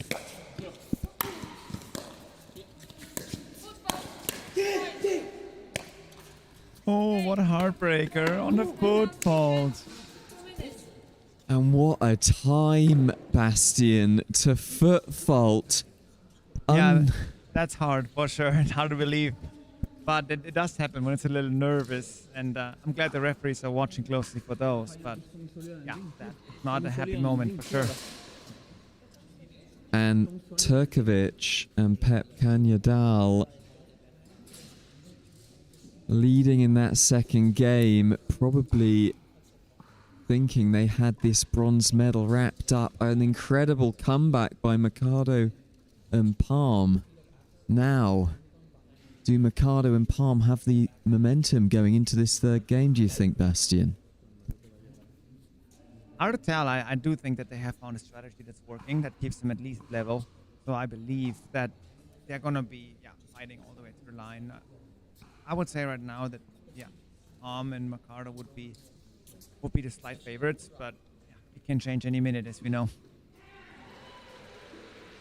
And in this third game, in your experience, how critical is it to get a quick start, an early lead?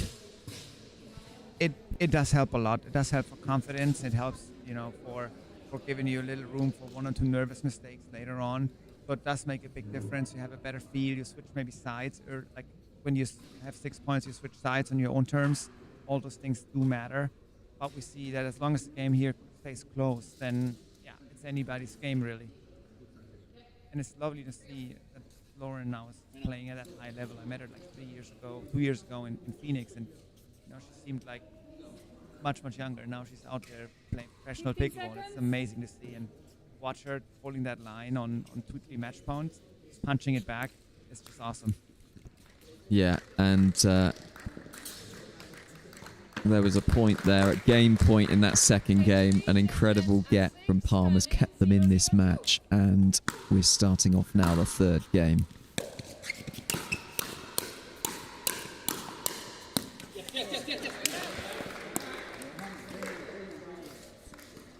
And it's nice to see all 4 players as well enjoying themselves in this bronze final.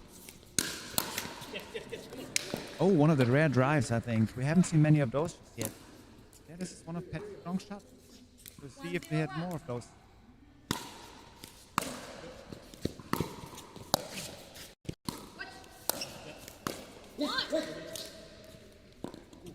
Second serve. 1-0-2.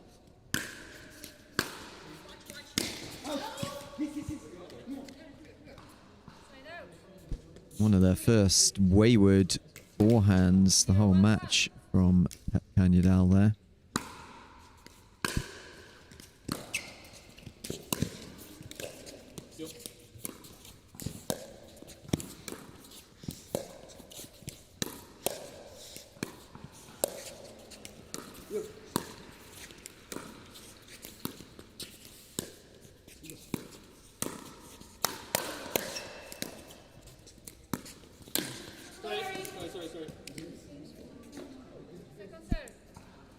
And tagged.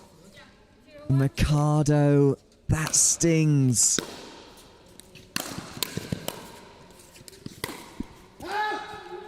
Great leave there. If she gets tagged, I think this is more emotional than physical damage, to be honest. But yeah, it does hurt for sure. Yeah, I was thinking the mental scars run deeper in pickleball than the physical ones.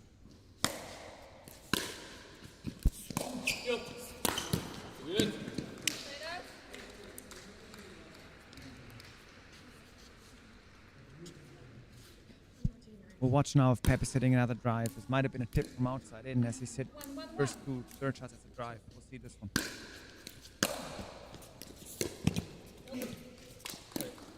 Second serve. Let's go. One more here. 1-1-2.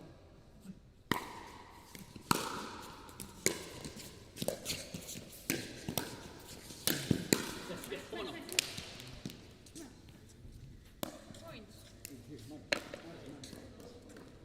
2-1-2.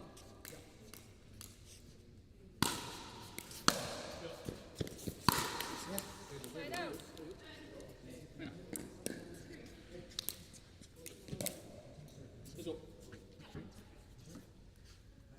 1-2-1. Point.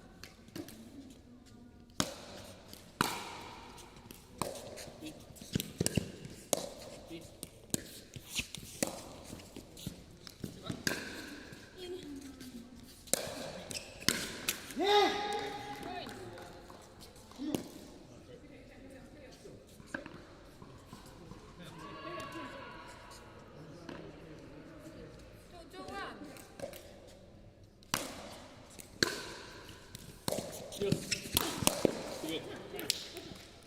Second serve. Little ambitious pickup, but he saw it coming for sure.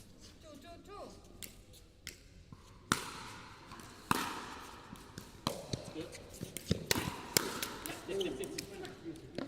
Side out.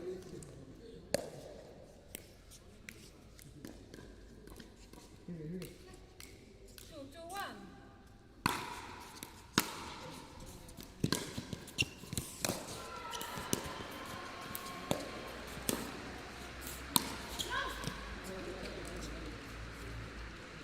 Point. My bad. Sorry.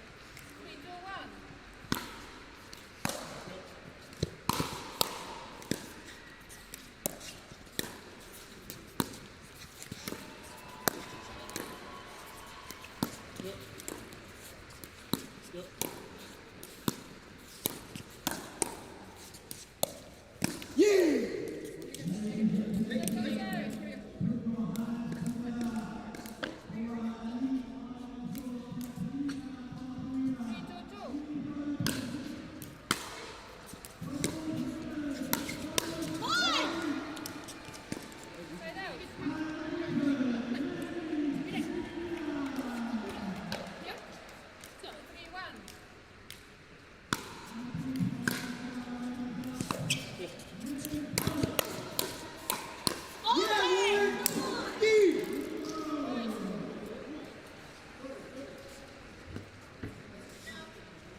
And this game, incredibly tight. Oh yeah, he goes inside between them two. What an angle. You don't often see that with an ATP. A cross-court ATP from Palm there. And that one got him fired up.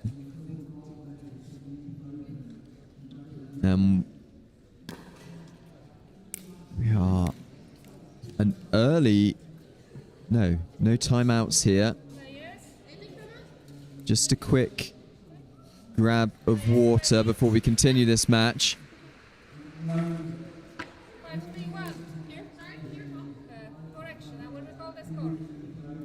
4-3-1.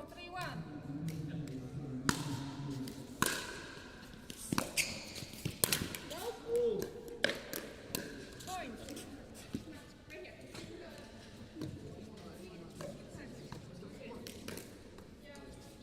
5-3-1.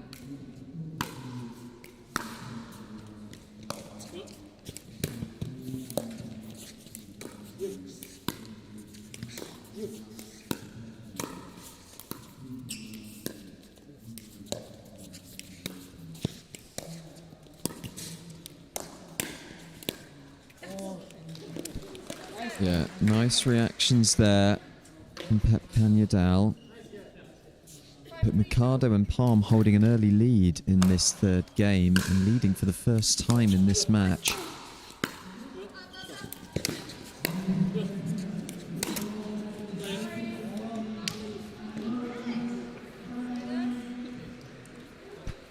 Tough break now here as the side out comes. We are back to dropping the ball. I feel like Pep has kind of moved away from the drive.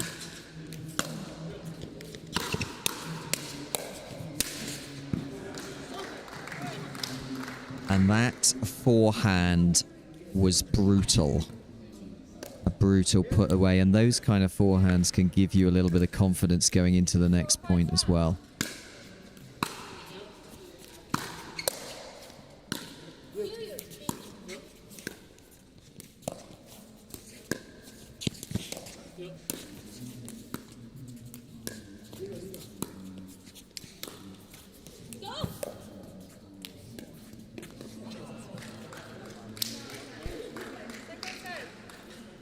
And the saucepan-like forehand there just didn't make it over the net.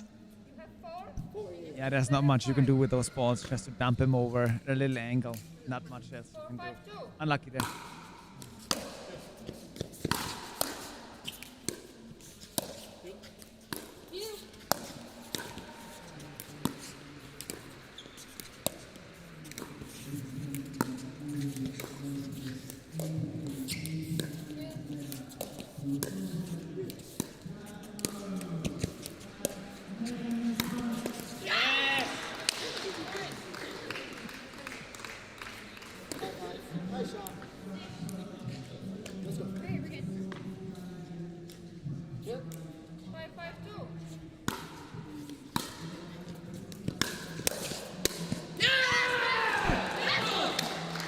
Okay, they do get the side switch on their own terms. That helps for the next couple minutes. Yeah, absolutely. And this third game, a little bit topsy-turvy. One team taking the lead, then the other. Still anyone's game here. But the very slight advantage to Turkovic and Canyadal. Yeah, it's time to get a couple tips back in. We see the teams out there at the bench coaching, getting coached. We'll watch if anything changes, but it seems like there's stuff to talk about.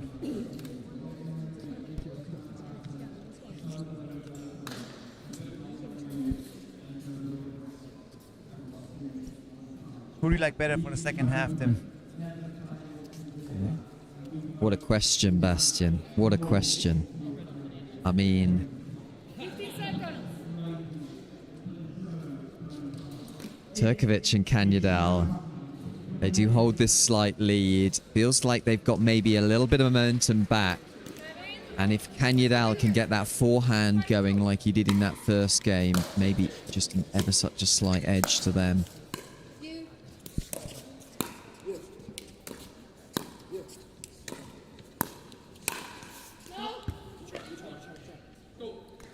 Lauren has those balls. She has them flying up high. Just can't put them down just enough. But setups are good.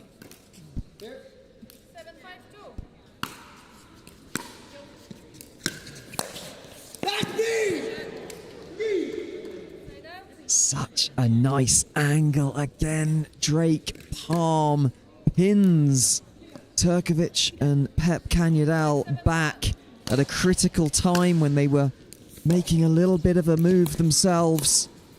Pin back.